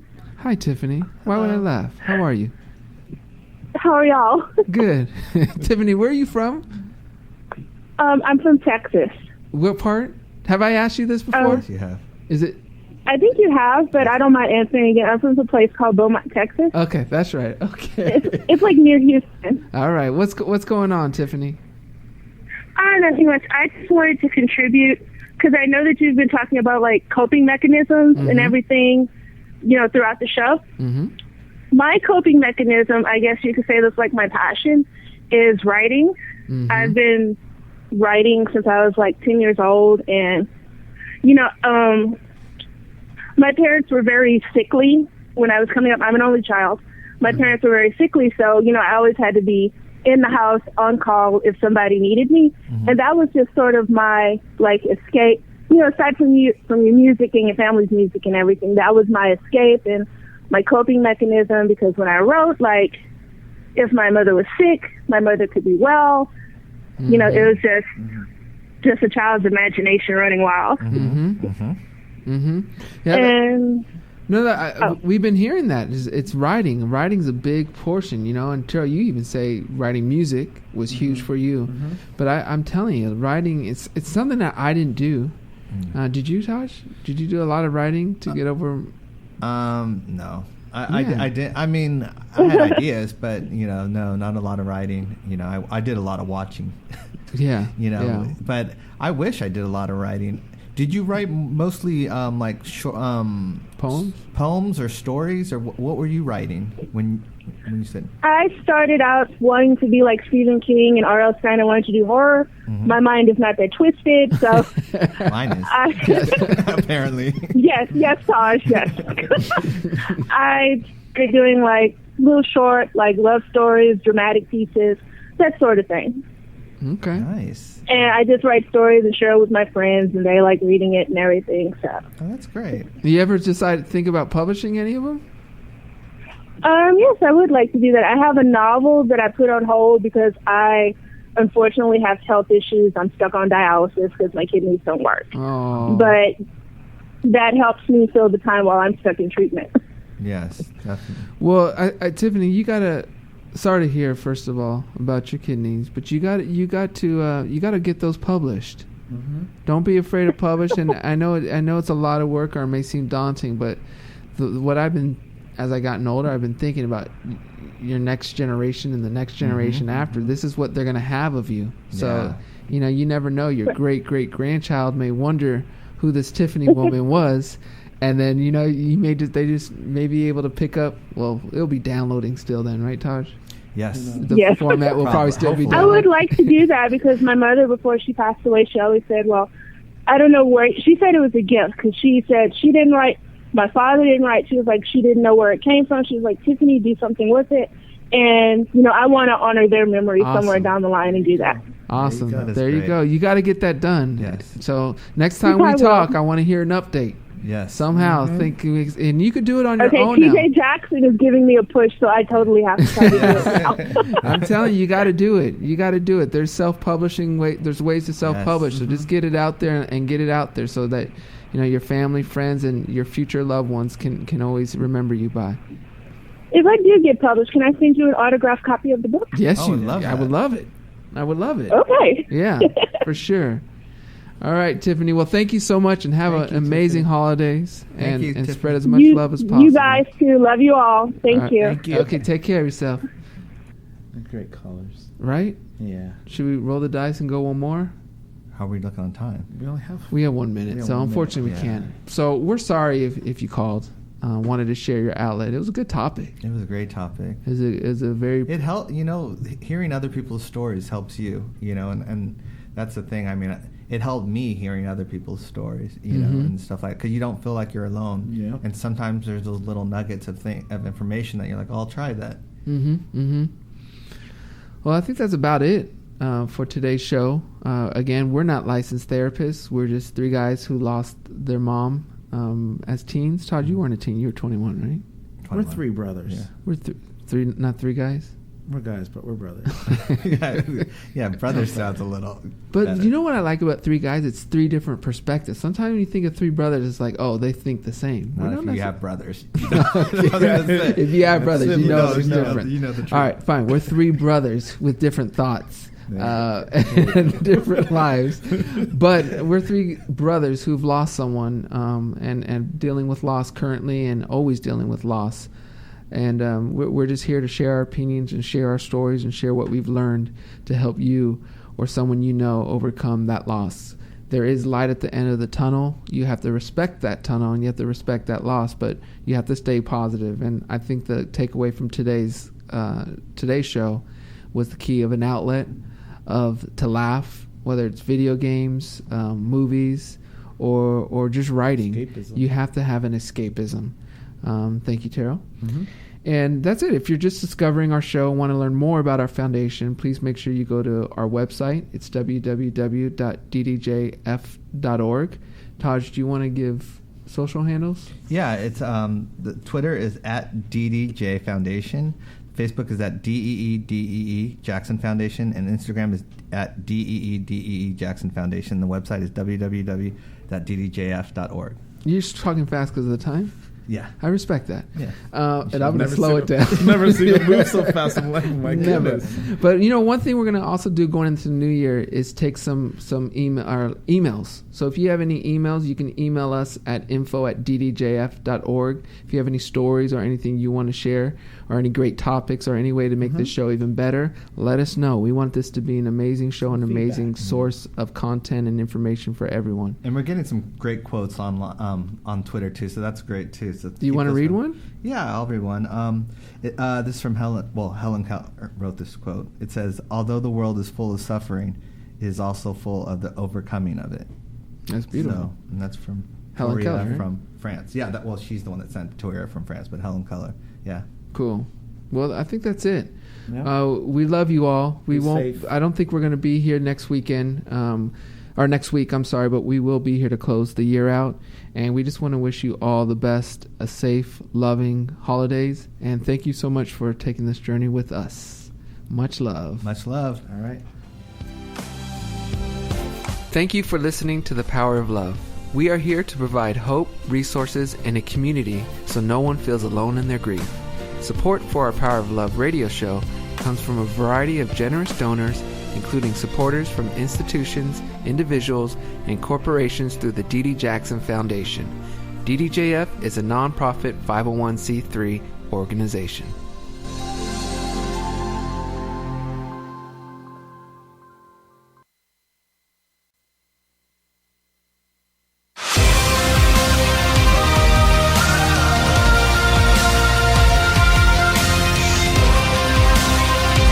Irreverent, entertaining, cool.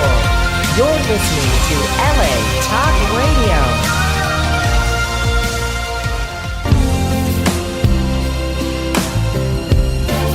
You're listening to the Power of Love radio show, only on LA Talk Radio. Welcome to the Power of Love radio show, sponsored by the Dee Dee Jackson Foundation, where we shine a light on loss and grief and how it impacts our lives. We are here to provide hope, resources, and a community so no one feels alone in their grief. We believe that through the power of love that nothing is impossible with love on your side. I am, I love you guys. I am TJ Jackson, and across from me is my brother Terrell Jackson. Hello, everyone. And diagonal for me is Taj Jackson, my eldest brother. Hello. Not the wisest. And then we have a quick special guest co-host with us, someone I've been wanting to be on the show, and because there's no school, I woke him up from his sleep and said, "You're coming to the show." Hasn't stopped smiling for the last 2 minutes, Mr. Royal Jackson. Yeah. Yeah. Look at that voice, too. I know. Sexy voice. These younger Jacksons, man, they got the voice. Is it coolness? What is it? I think they're cool. What's going on, guys? Nothing much. Nothing much. Nothing much. So, we are here live on the Power of Love radio show, and if you're listening to us right now, thank you for joining us, for being with us. We're gonna open up phone calls. Yeah. We're gonna open up phone calls today. The number to call in is 323-203-0815. Again, it's 323-203-0815. This is the last show of 2016, so we're going to pretty much open up on any significant topics we've had for the year, whether it's Dee Dee Jackson Foundation related or whether it's news related. Anything that's on your mind dealing with, inspiration or overcoming loss or grief, please share with us. If you had a big breakthrough in the year, share that with us. If you're at a crossroads, share it with us. It's an open mic, open communication for our last show. For Twitter, for those on social media, Taj, can you want to give us the handles for our social media? Sure. For Twitter, it's at DDJ Foundation. Facebook, it's DEE Jackson Foundation. Instagram is at DEE Jackson Foundation. And the website is www.ddjf.org. Okay. And Terrell, you want to do our disclaimer? You want to be disclaimer man? No. All right. So we're not licensed therapists. We are just ordinary people who have experienced loss. And we are just sharing our stories, our experiences to help you feel support and to let you know that you're not alone. Like I like to say, everyone is pretty much has always went through whatever you're going through, someone has went through it before. And I think if we open up dialogue and conversation, it'll help us deal with it and overcome it. Royal. Yeah. I like this guy, man. He's just smiling every time. Why are you so happy, Royal? He's happy he's not. He's next to Uncle Taj. You don't notice that he smiles when he's next to me? What's up, man? Why are you smiling? It's pretty cool. It's pretty cool? Yeah, it's like the whole mic setup and stuff. Cool. What'd you think? We're gonna all be on one mic, sharing? Yeah, I actually thought it was going to be, yeah. So it's actually a little better than what you thought it would be. Yeah.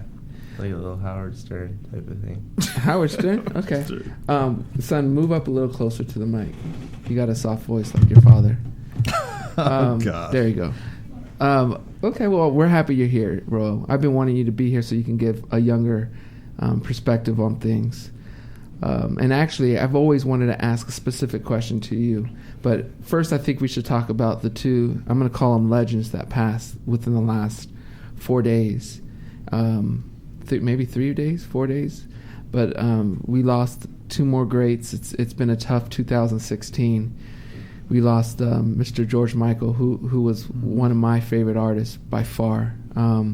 Awesome talent, great guy, and so some of his music is just classic. A lot of his music is classic. So it's a tough one for me because, like I said, I grew up with him, and I know my brothers did too.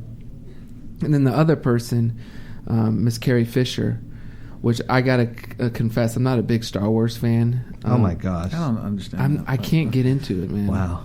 Oh, you like Star Wars, right? No. You used to. You like Star Wars, you just didn't like the last one. I didn't like the last two. The only Star Wars I liked is Revenge of the Sith. So. Really? That's don't the like only one? Yeah, I don't like the other ones. Dude, Maybe it's inherited. I can't. I've seen Rogue One, try to see it twice. I fall asleep every time. I don't understand. I don't know. Pops doesn't like Star Wars either. Yeah, that's what I said. Maybe it's inherited. I don't get it. But maybe it's a Tito thing. It's a Tito. Y'all have Tito in your name. Yeah, maybe. Maybe. But bro, you used to love Star Wars, right? Yeah, but that was, Yeah, I was you like had a 7. Star Wars party Did he? back in the day. Yeah, I have a picture. Did He I was dressed choose as- my party themes? As, Well, you were Darth Vader Your party things running around hitting everyone. Don't with make a it seem like lightsaber. his party things are based on what was on sale at the moment. Your party things are based on what you were into the most. You know? So Yeah, you're I probably was into Star Wars for a bit. so They're the but coolest Legos, that's why. yeah, they do have cool Legos. But the one thing I wanted to say about Carrie Fisher was I wasn't a huge Star Wars fan, but I do respect the strength and the just the figure that she brought out in Princess Leia. And I don't know any of her other roles. Taj, you would be able to maybe speak on that. But the Princess Leia, especially for a father of girls, it's a strong, independent kind of. It's like a real life super woman, and that's a pretty cool thing. And I think her impact was felt around the globe. Yeah, I mean, it's interesting because I think, you know, we as a culture, we celebrate people once they're gone. Mm-hmm. You know, more than we celebrate them when they're alive sometimes. And we have to be also, I don't want to go on a soapbox or whatever, but, you know, these two people were advocates for something, you know, that they believed in. They used their celebrityism, you know, to help people. You know, George Michael, he was a devoted advocate for LGBT rights and also AIDS awareness. And Carrie Fisher brought a lot of awareness to mental illness. And I think that's something that when you're a celebrity, you can shine a light on certain things that other people aren't aware of, and that's something that I appreciate for what they did.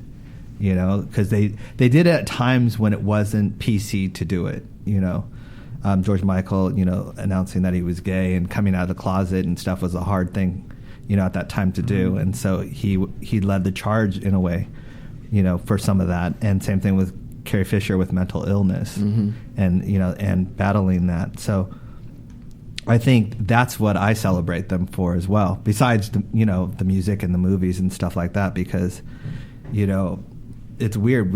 You know, there's celebrities and then there's famous people, and I agree with the word famous because famous just means you have fame, but I don't think people that we call celebrities should be called celebrities unless they do something that we should celebrate.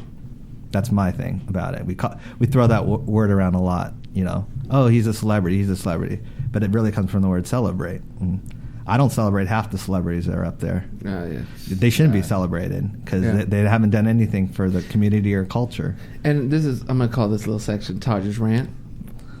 I haven't even started the rant yet. that was the nice part about it. But Taj, this is my question. It's getting worse, obviously. Yeah, because society is saying this is what you should celebrate. Like how many Instagram followers or Twitter followers. Is that going to change?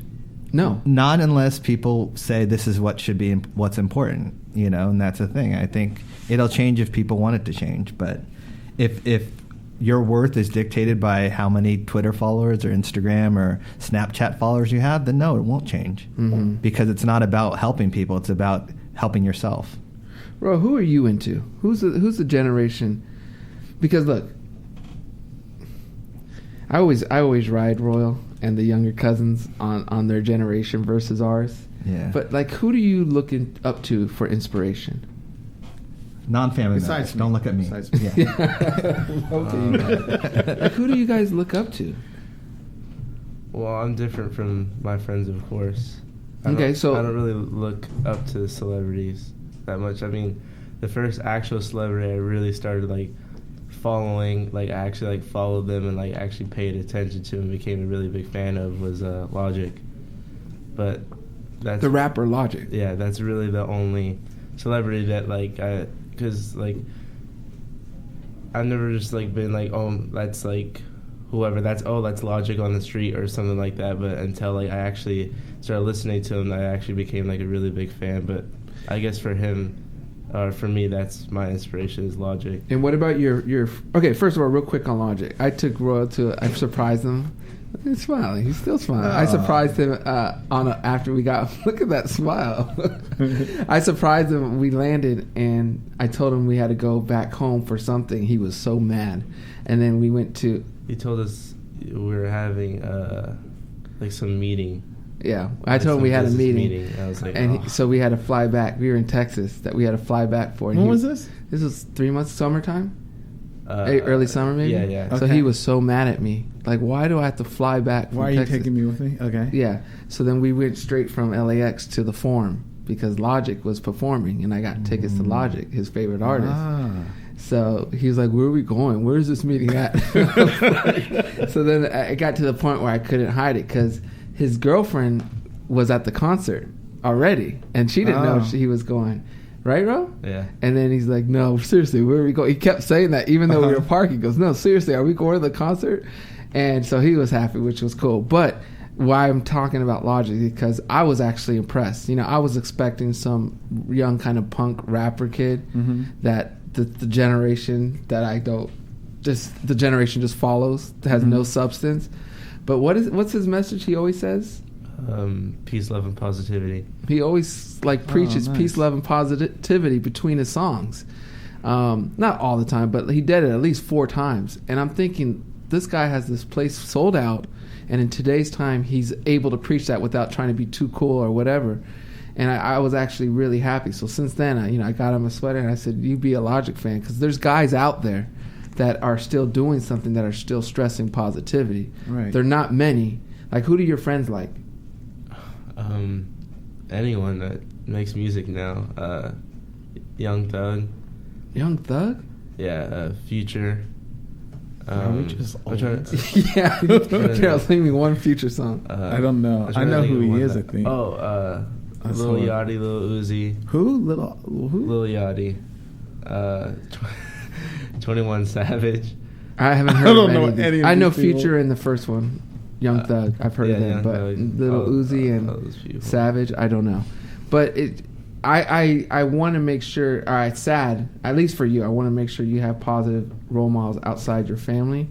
But I think that's what's going on, to piggyback off Todger's rant, is our society's not giving enough positive role models and not displaying them and giving them the push. Is that right, Todd? Yep.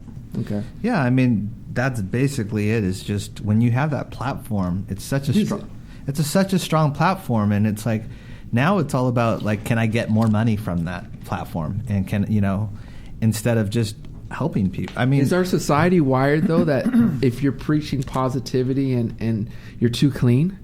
Yeah, that's what I was going to ask. Is it quote unquote uncool? No, it's just be positive. The society is now dictated by tabloids and and those kind of things. So that gets more traction. So everyone will print that, and everyone will talk about that. If you say a bad tweet, that'll get more traction than saying a positive tweet. So that's why people will report on it, because then you'll get eyeballs and clickbait and all that stuff. So it's just now the people that are controlling it is the people that are trying to make money, which has always been the case, but now it's the media.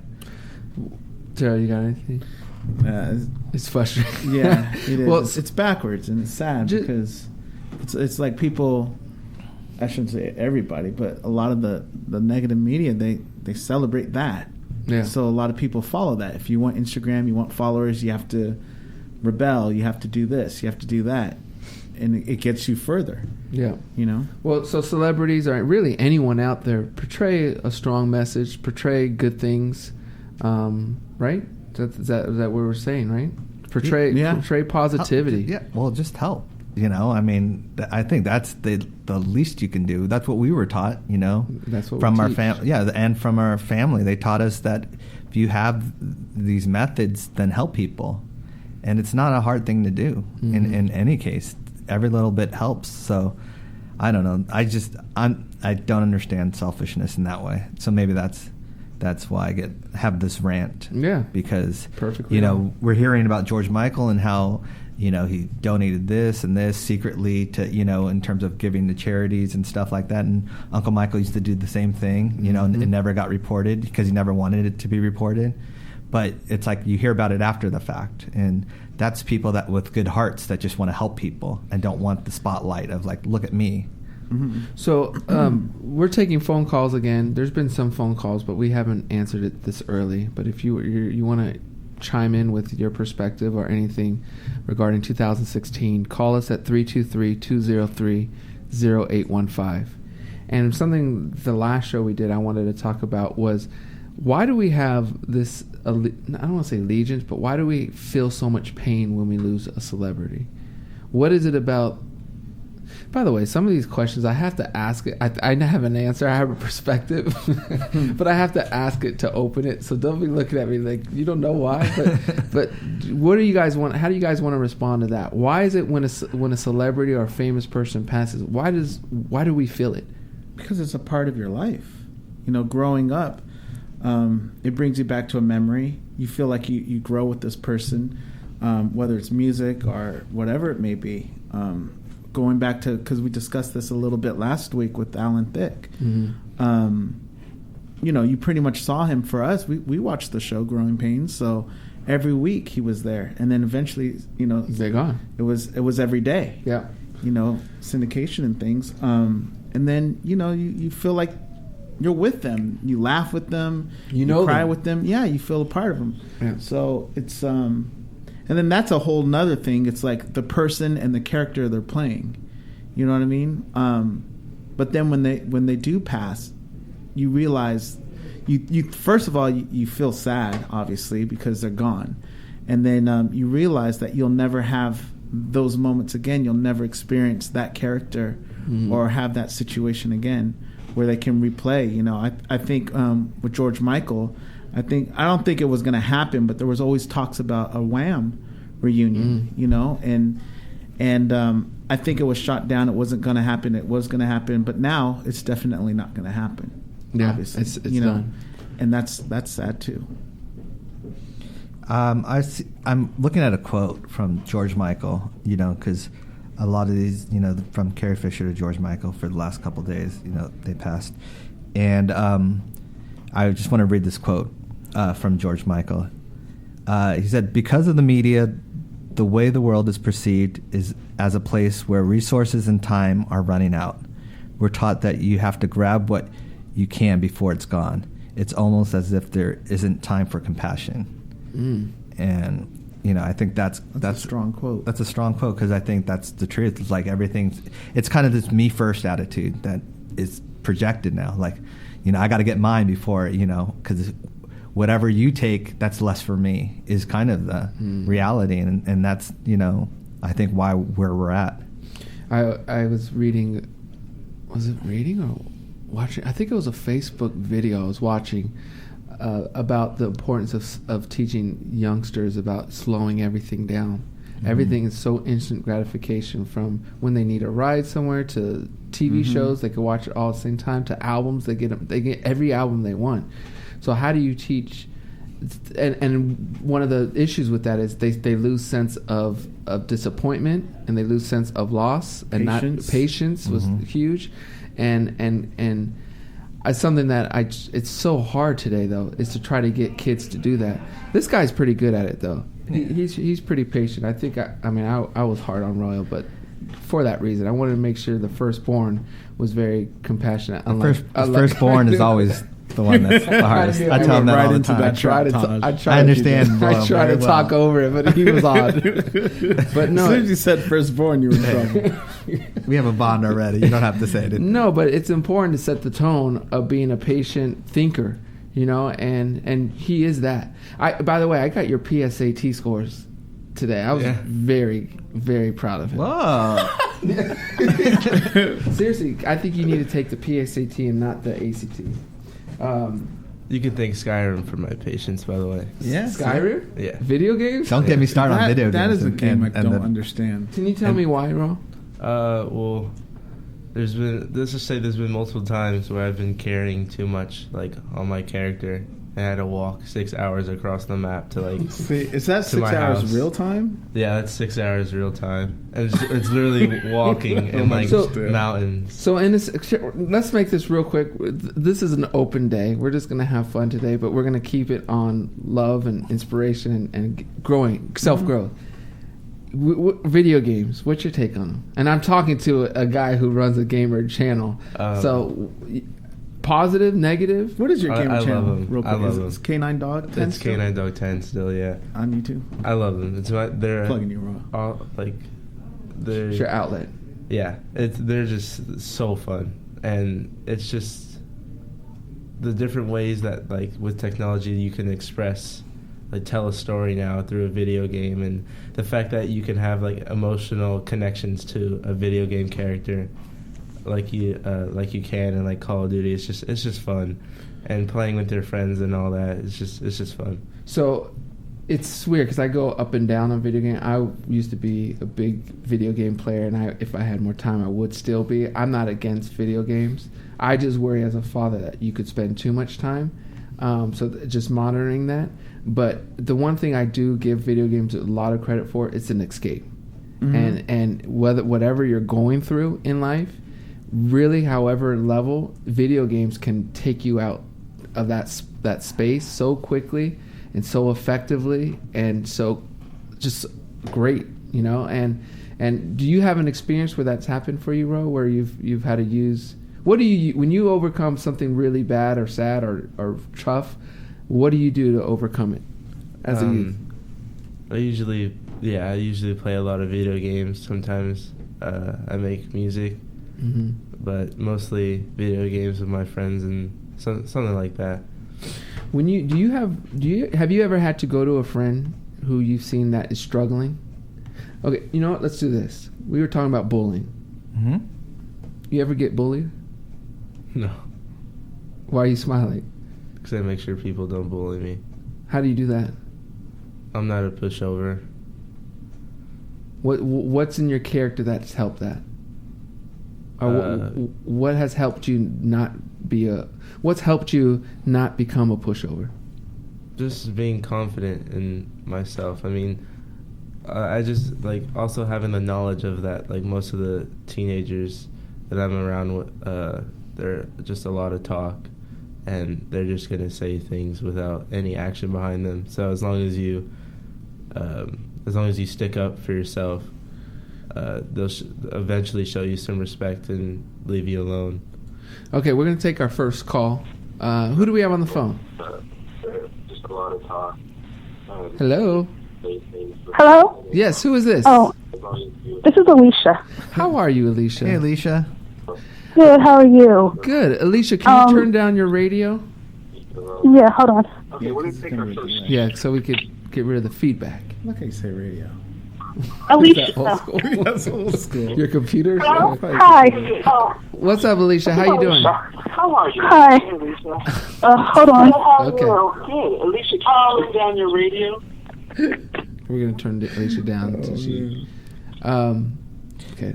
Go ahead, Taj. Were you going to say something? I was going to just real quick while we're... Okay, hi. Oh, okay. She's back. Okay, go ahead, Alicia. Hello? Yes. Yeah, I was calling to talk about a few things. Yes. The first was George Michael and Carrie Fisher. Mm-hmm. I don't know, these deaths these past couple of weeks have kind of been feeling like a assault on, it's like 70s and 80s childhood. Yeah. You know, it's just like one after the other, and it's kind of just a little bit overwhelming. And it's like you were saying earlier, you know, why we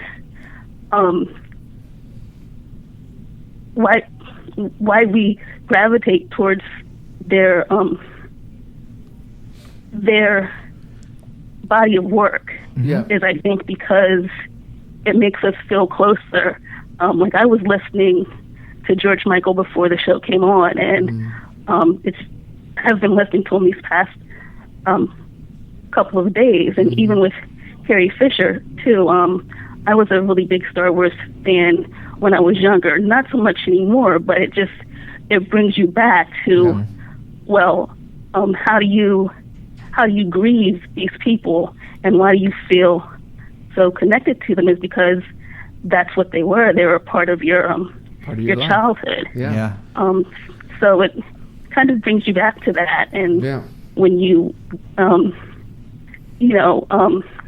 of also piggybacking off of what Royal was saying about being bullied. I know for me, that's kind of how I got through it, you know, listening to music or watching movies or something like that.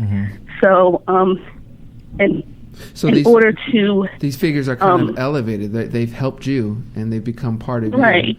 Yeah, I get it. I get it. No, I think that's a great point. You know, it's who we've grown up with. When I heard George Michael pass, it was so shocking, and so it took me hours to function again. I mean, I don't want to say function, but to not think about him. And it's like you said, he was part of your life, and I think it also kind of tells you, life. You're getting older in a sense. You know what I mean? Right. You're getting older, and we're all approaching our midlife, or some of us are even past that, and it's kind of a reminder that tomorrow's not promised. And it's tough. Because I know did you even know who George Michael was? Yeah. From the movie Keanu, or he's in Keanu. He's not in it, but that's the music that the guy always listens to. No, I knew Careless Whisper. Okay, yeah. So, a lot of our youth don't really understand who, maybe it's Carrie Fisher because of Star Wars, but who George Michael is. So for them, it just goes over their head. Mm-hmm. But for us in our 30s and 40s and 50s, it's like an attack on our life in a sense, Yeah, I agree. Yeah, because I'm sorry, I didn't mean to cut you off, No, but go I ahead. remember Christmas. Christmas. My cousin asked who George Michael was. And I told her that he was a big pop star in the 80s. And then, I was playing her some of his videos. And she goes, oh, so that's elevator music. And I'm like, what? I was like, no, she didn't just say that. Wow. Like, did you just, I mean, obviously she's younger than I am. But it just took, like, elevator music. I could never really thought of it like that. Yeah. And then even like you, again, when your Uncle Michael passed, it took me about 2 days of not being able to sleep and about 6 months of, just grasping that he wasn't here anymore. Yeah. And, I mean, my first concert was Victory. So it just, that just totally took me out. And especially, thinking about you guys and how close you were to him, it just, like, didn't compute completely. Yeah. And so that's, this year has just been insane. I'm waiting for it to be over. Yeah. Well, Please Alicia, don't take anybody else. Alicia, thank you so much for your phone call. Yeah, thanks. And thanks for Thank you for supporting calling. our show and wishing you all the love and happiness for 2017. And I think the message of this phone call is tomorrow's not promised, and make the most of your life and I don't know. Yeah, hang in there. But hang in there, Alicia, and much love to you. You too. All right, bye-bye. Thank you. We'll do one more phone call. Who do we have on the phone? Hi, my name is Meredith. I just wanted to really just let you guys know I love the idea of your show. It's really helpful. You've had great subjects on there. And even the days like this where you just let people call in and speak freely, like the young lady that just finished speaking about George Michael. I agree with a lot of things she was saying. That's all I had to call to say. Awesome. We really appreciate that. Thank you. It means a lot to us. And we're having more of these open phone call shows because a lot of people have said they love them and they like to be, we stress about the community and making this show from the ground up. And it gives someone a voice to do it. And that's the whole purpose of the DDJF too, is to build a community. So we obviously want to hear from you guys too. Otherwise, So thank you. Yeah, thank you, and keep listening and share the message. Okay. No problem. Keep up the good work. Much love you. to you. Wow. Sweet. So we'll take more phone calls later, but I think that was right on. I think Taj. I think that's another thing is that you get to it's like these are people I grew up with. You know what I mean? And childhood is people usually, unless you had a really bad childhood, people cherish their childhood, and if you had a bad childhood, there's something that helped you get through that, and that also is important. And that could be a song, a movie, a book, and so that's what got you through it. So you appreciate that, and so you do notice that most of these people that are passing, they're being celebrated because they've done something to help people in a way, and I can't stress the being advocates enough.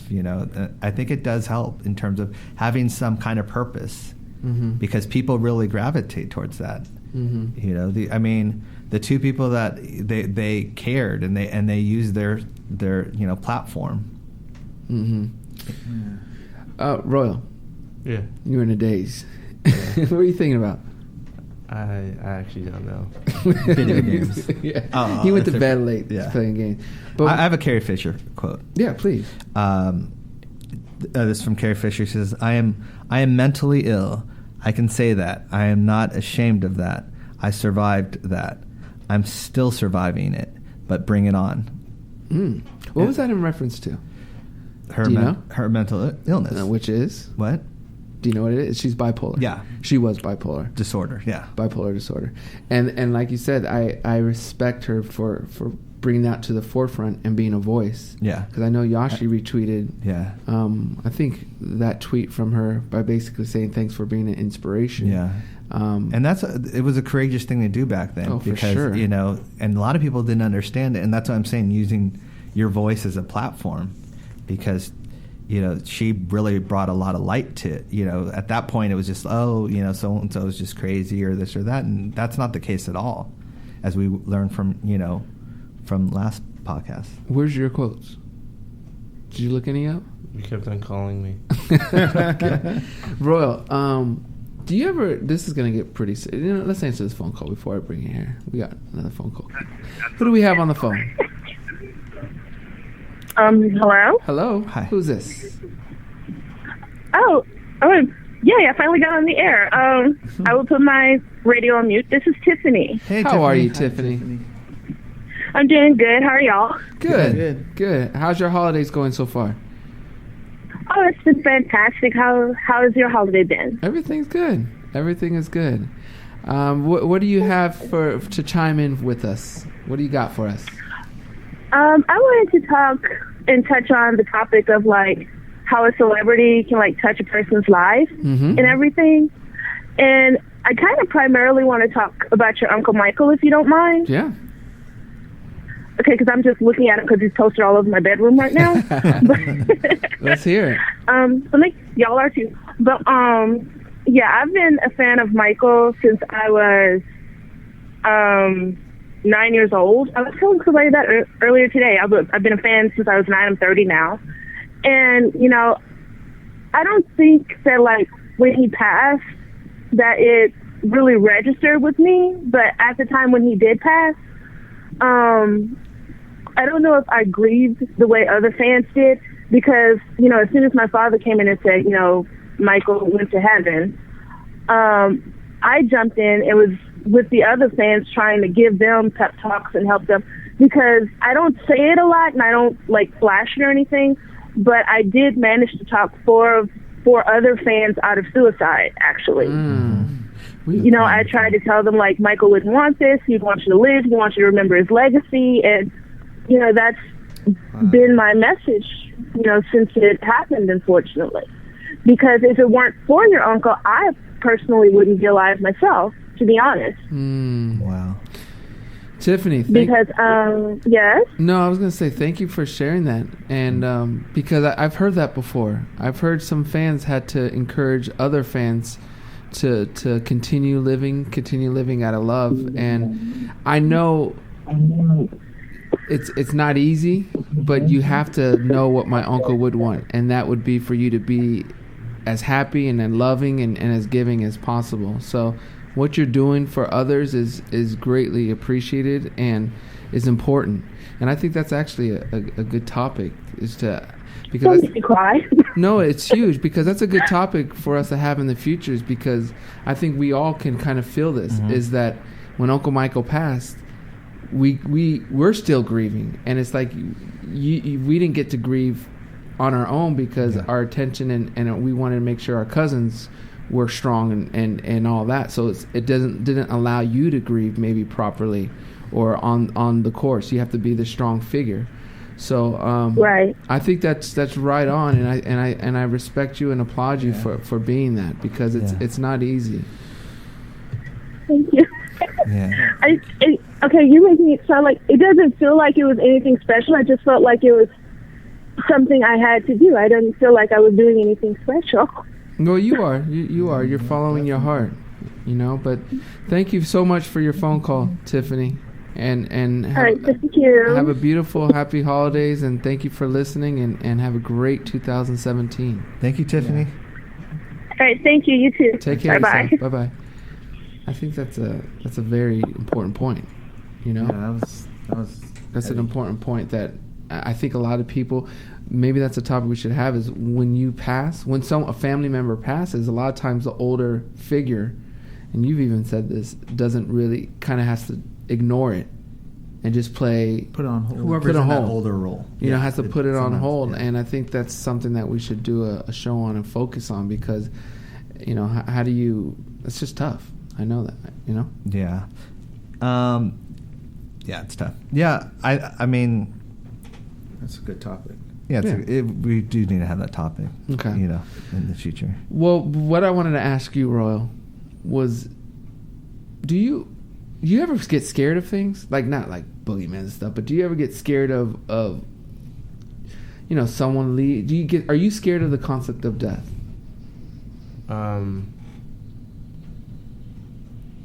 Like, am I scared of dying? No, like, are you scared? Do you ever worry about a family member or you know, whether it's your younger brother or your parents or anything like that? Do you ever worry about, like, does that keep you up at night? Does it not? You know what I mean? Do you ever think about it? Yeah, sometimes. I mean, when Rio was first born and he had that hearing problem, I was kind of scared for him, and that's probably the only time. Sometimes I think about grandma too. Mm-hmm. Do you ever talk to anyone about it? No, not really. Okay. What's proper protocol for that? No, it's difficult because death is something people don't like to discuss. Yeah. You know, a lot of people don't like to deal with it. I don't like talking about death or loss or Is that right though? Like, is that the proper way to do it? No, I'm not saying it's the proper way to go. Yeah. I'm just saying it's difficult. It's a hard subject. It's doubly hard when you're a guy too, because you can't go to, it's harder to go to other guys about, like, I don't think you would go to your friends and talk to them about it unless they experienced it, because, you know, it's a certain softness to it too in terms of, you know, so I don't know. Some people look at it as a sign of weakness. Yeah, or you're soft or whatever, like that. You know, and it has nothing to do with that. I think you're strong if you talk about it. But I can understand if I was a teenager, you know, and I had friends, I would be kind of cautious. I used to not think about it a lot, but I used to, like, be scared of it. Not for me, but for loved ones. Yeah, have nightmares or something about. Yeah, just wondering, you know. Yeah. So, I was just curious to know about you in particular, but more because you I think most of I think you're pretty much the copy of your generation. The you know, you're young, you're wearing a #Flow sweater. That's not a good thing to say. What is that? I don't know. I just like the hoodie. I found it one day. I kept it. It was mine, but I gained too much weight, so I had to give it to Ro. It was never yours. No, but I wanted to know that because do you have you've never really had to deal with a significant loss that was close to you. Have any of your friends ever had to? I don't think so. Not since I've known them. Okay. And what about any of your friends going through a divorce? Wasaba is. You're not supposed to say the name, Ro, but now we can't talk about that. He's being authentic. He's being real. What advice do you give to anyone of your generation? What do you do for kids that are going through divorce or loss? Do you say anything, or? I mean, well, I haven't gone through it, but I guess my guess would be to find what you love and find an outlet, whether that's drawing or whatever you love to do, and just whatever makes you truly happy, and just do that. You listen to our show? No, I don't. That's good, man. I'm proud of you. You're a smart kid, Ro. That's the thing. I feel like, you know, speaking about death or loss or separations, all those things there's so much negativity already in the world, And talking about certain subjects like those, it's necessary. Mm-hmm. But at the same time, you want to be happy, So bringing those discussions to the forefront, it's like contradictory. You're gonna put yourself into a bad place. We could talk about the loss of Uncle Michael. Is there a way to do it where you're not putting yourself? I guess not always. I guess there's a flip side. You could celebrate and talk about the good times and the good memories. Because I remember when Uncle Michael passed, I obviously cried, but I didn't really have that hard cry for a while, because every time I thought about him, when I would get sad, there'd be a memory of when we would laugh together, and I'd find myself smiling. And it was strange for me, because I almost felt like he was trying to cheer me up in some way, because memories just kept going where I would laugh about this, or when we would do stuff at Neverland and watch Stooges or something, would just bring a happy moment to me. So I guess there's both sides, but overall, death and the idea of maybe losing a loved one, it's not something you want to think about. I would think. That's a good point, Terrell, because when I think of Uncle Michael, I always think happy things. And like you hear his laugh. So it's like, because whenever we would be with him, it'd always be fun and joy. So I can't equate that with sadness in a way. So it's hard for me to fathom that. Which is cool. Yeah. Which is cool. Yeah. I mean, it's more of just I think the loss of not having him here is what, but it's not the memories of it. It's more just, the emptiness. All right. I think this is someone who's just called. The phone lines keep going in and out. There's a lot of calls, but you guys are talking, so I don't want to cut people off. But I think we've had this number, but I'm going to answer it anyway. Hello, who do we have on the phone? This is Diana. Hi, Diana. How are you? I am just fine. What do you I got? can't believe I actually got through. I'm excited. Oh, we're excited too. Well, nice to hear your voice. What do you got for us, Diana? Well, first of all, I don't know what your topic is today because my computer isn't cooperating with me, so I'm unable to listen live. Okay. I wanted to take the opportunity just to thank you. Listening in week after week and just hearing your story has really meant a lot to me personally, and I know that it's meant a lot to other people.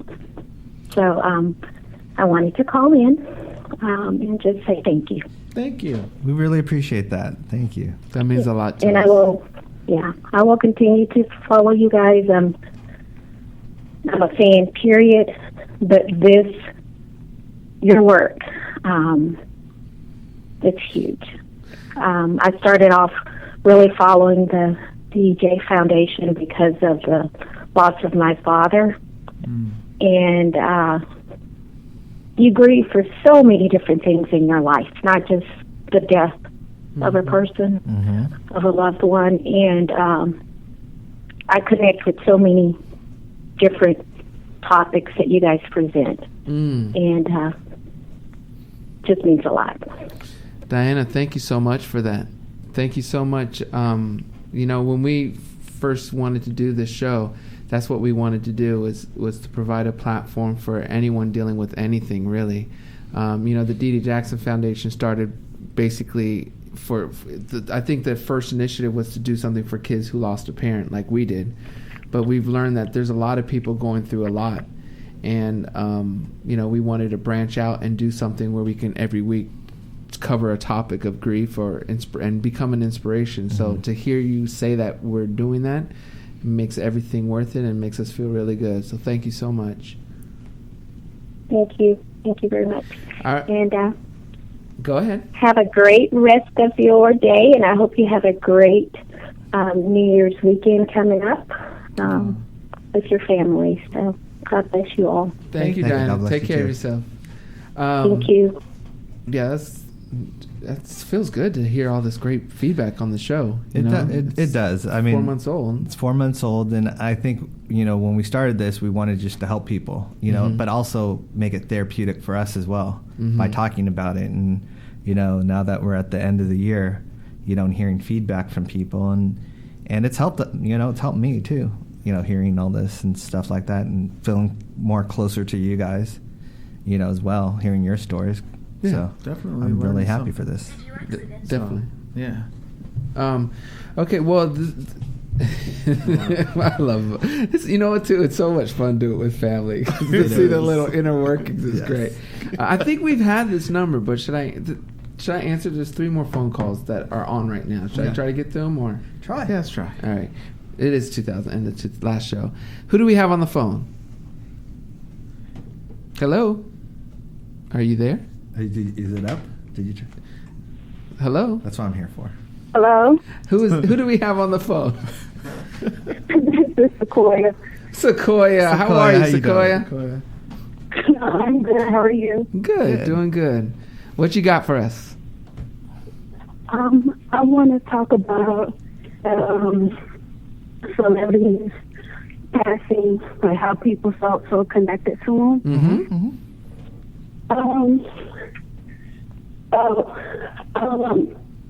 The celebrity that a second meeting was actually Michael, because I actually felt so connected to him through his music. And it's like, when I was really young, really like 5, I was like just in the cartoons and stuff, and my childhood wasn't really that good because my parents was always arguing, and my brother, he was the one that actually introduced me to music. We actually sat down and watched music videos, and the first music video I saw was Michael Jackson, Black or White. Wow. And that was... Hello? Uh-oh. Sequoia, call us back. It just cut out. Oops. We're going to take one more phone call, guys. Hello? Hello? Yes. Is this the radio show? Yes, it is. Who do we have on the phone? Oh, boy. It's Gigi Taylor calling. Gigi! Hey! How are you, Gigi? I'm doing good. I don't want to take too much time. I just wanted to say that, and a couple of the other callers said the same thing. And I truly am proud of you guys with the Dee Dee J Foundation. Yes. Great. You're doing a great job. And Gigi, why are you proud of it? Like, proud. what is it? What is it? DDJF means to you? What are we doing right? Well, you put me on the spot. Well, I'm proud. Well, first of all, you guys, your character and your integrity that you've always shown. That's the one thing I think why a lot of people, and I'll just speak for myself, are proud. So you guys are consistent with your character and how you live, and so it shows with this foundation, and it shows with this podcast, it shows with the music therapy. I hope I'm answering it. I'm kind of nervous. I didn't expect that question. No, but you know what, Gigi? I know. I think my brothers have shared this, but it's hard for me when I say this because I don't want to speak for you guys. But if I ever say something you guys don't agree, you let us know. But I'm getting to a point in my life where it's like, what am I leaving behind? Every now and then when I'm going out, I'll hear someone say, we got my daughter got married to your song, or your song was the first song that me and my boyfriend listened to. Whatever. I hear those stories a lot, but you want to leave more, and being able to do this foundation is giving us a platform to do that. And there's nothing more fulfilling when you hear people's stories saying that it's made an impact on them, it's helped them. And life is short, life is precious, and to be able to help people live a more fulfilled life and help them get on the right track to live every second to the best they can is awesome. And Gigi, I'm going to let you go because we're running out of time. But people like you and Sequoia and Diana and Alicia and Tiffany, and there's many more that I'm not saying, but you guys who supported us from day one and continue to support us is huge. So much love to you guys. Yeah, and thank you. And please continue to be our support. And we love you. So thank you. Thank you. Love you too. In my prayers always. All right, Gigi. Thank you. The one more thing I want to say real quick, guys, before we go, because we're over time. Sequoia, first of all, next week, please call us back and share your story because we lost you. The other thing I want to say, though, is our board members. I'm not going to go through our board. DDJF is not just Taj, Terrell, and TJ. There's a list of board members who put time into it, who aren't being compensated for their time, but just doing it out of the greatness of their heart. And we want to thank you guys for being supporting this cause, because it's something that's big and important to us, and for you guys to do that is huge. I know everyone in our board usually has their own little story and their personal why, but it means a lot to the whole team. And also thank you to those that are volunteering that aren't necessarily part of the board but have volunteered their time. Evan and a few others. Thank you for helping DDJF. Taj, you got any last things for closing for 2016? No, I think 2016, is... Sorry, Taj. Yeah, just cut me off. Yeah, my bad. Go ahead, man. 2016, is slowly coming to an end, but for 2017, focus on helping people, helping others. It feels really good to help someone. Make it a New Year's resolution, yes. right? Yeah. Royal Jackson, I didn't get to spend the exact amount of time with you I wanted to on the show, so you will be coming back. You got school starting next week, so it will be a while. But thank you for being here, son. Yeah, Royal. Thanks for sharing your little stories. I like the seat with Royal. But really, thank you guys for making 2016 a great year for DDJF, and please continue to support us so we can make 2017 even better. We are here Wednesdays from 1 to 2 p.m., and if you found our program helpful and can afford to do so, please go to ddjf.org and support the foundation. Any donation amount helps us support those in need. And much love to you all. Anything else, guys? No. Nope. That's it? Yeah, that's all we got right now. All right. Much love to you guys. Thank right. you. Thank you for listening to The Power of Love. We are here to provide hope, resources, and a community so no one feels alone in their grief. Support for our Power of Love radio show comes from a variety of generous donors, including supporters from institutions, individuals, and corporations through the Dee Dee Jackson Foundation. DDJF is a nonprofit 501c3 organization.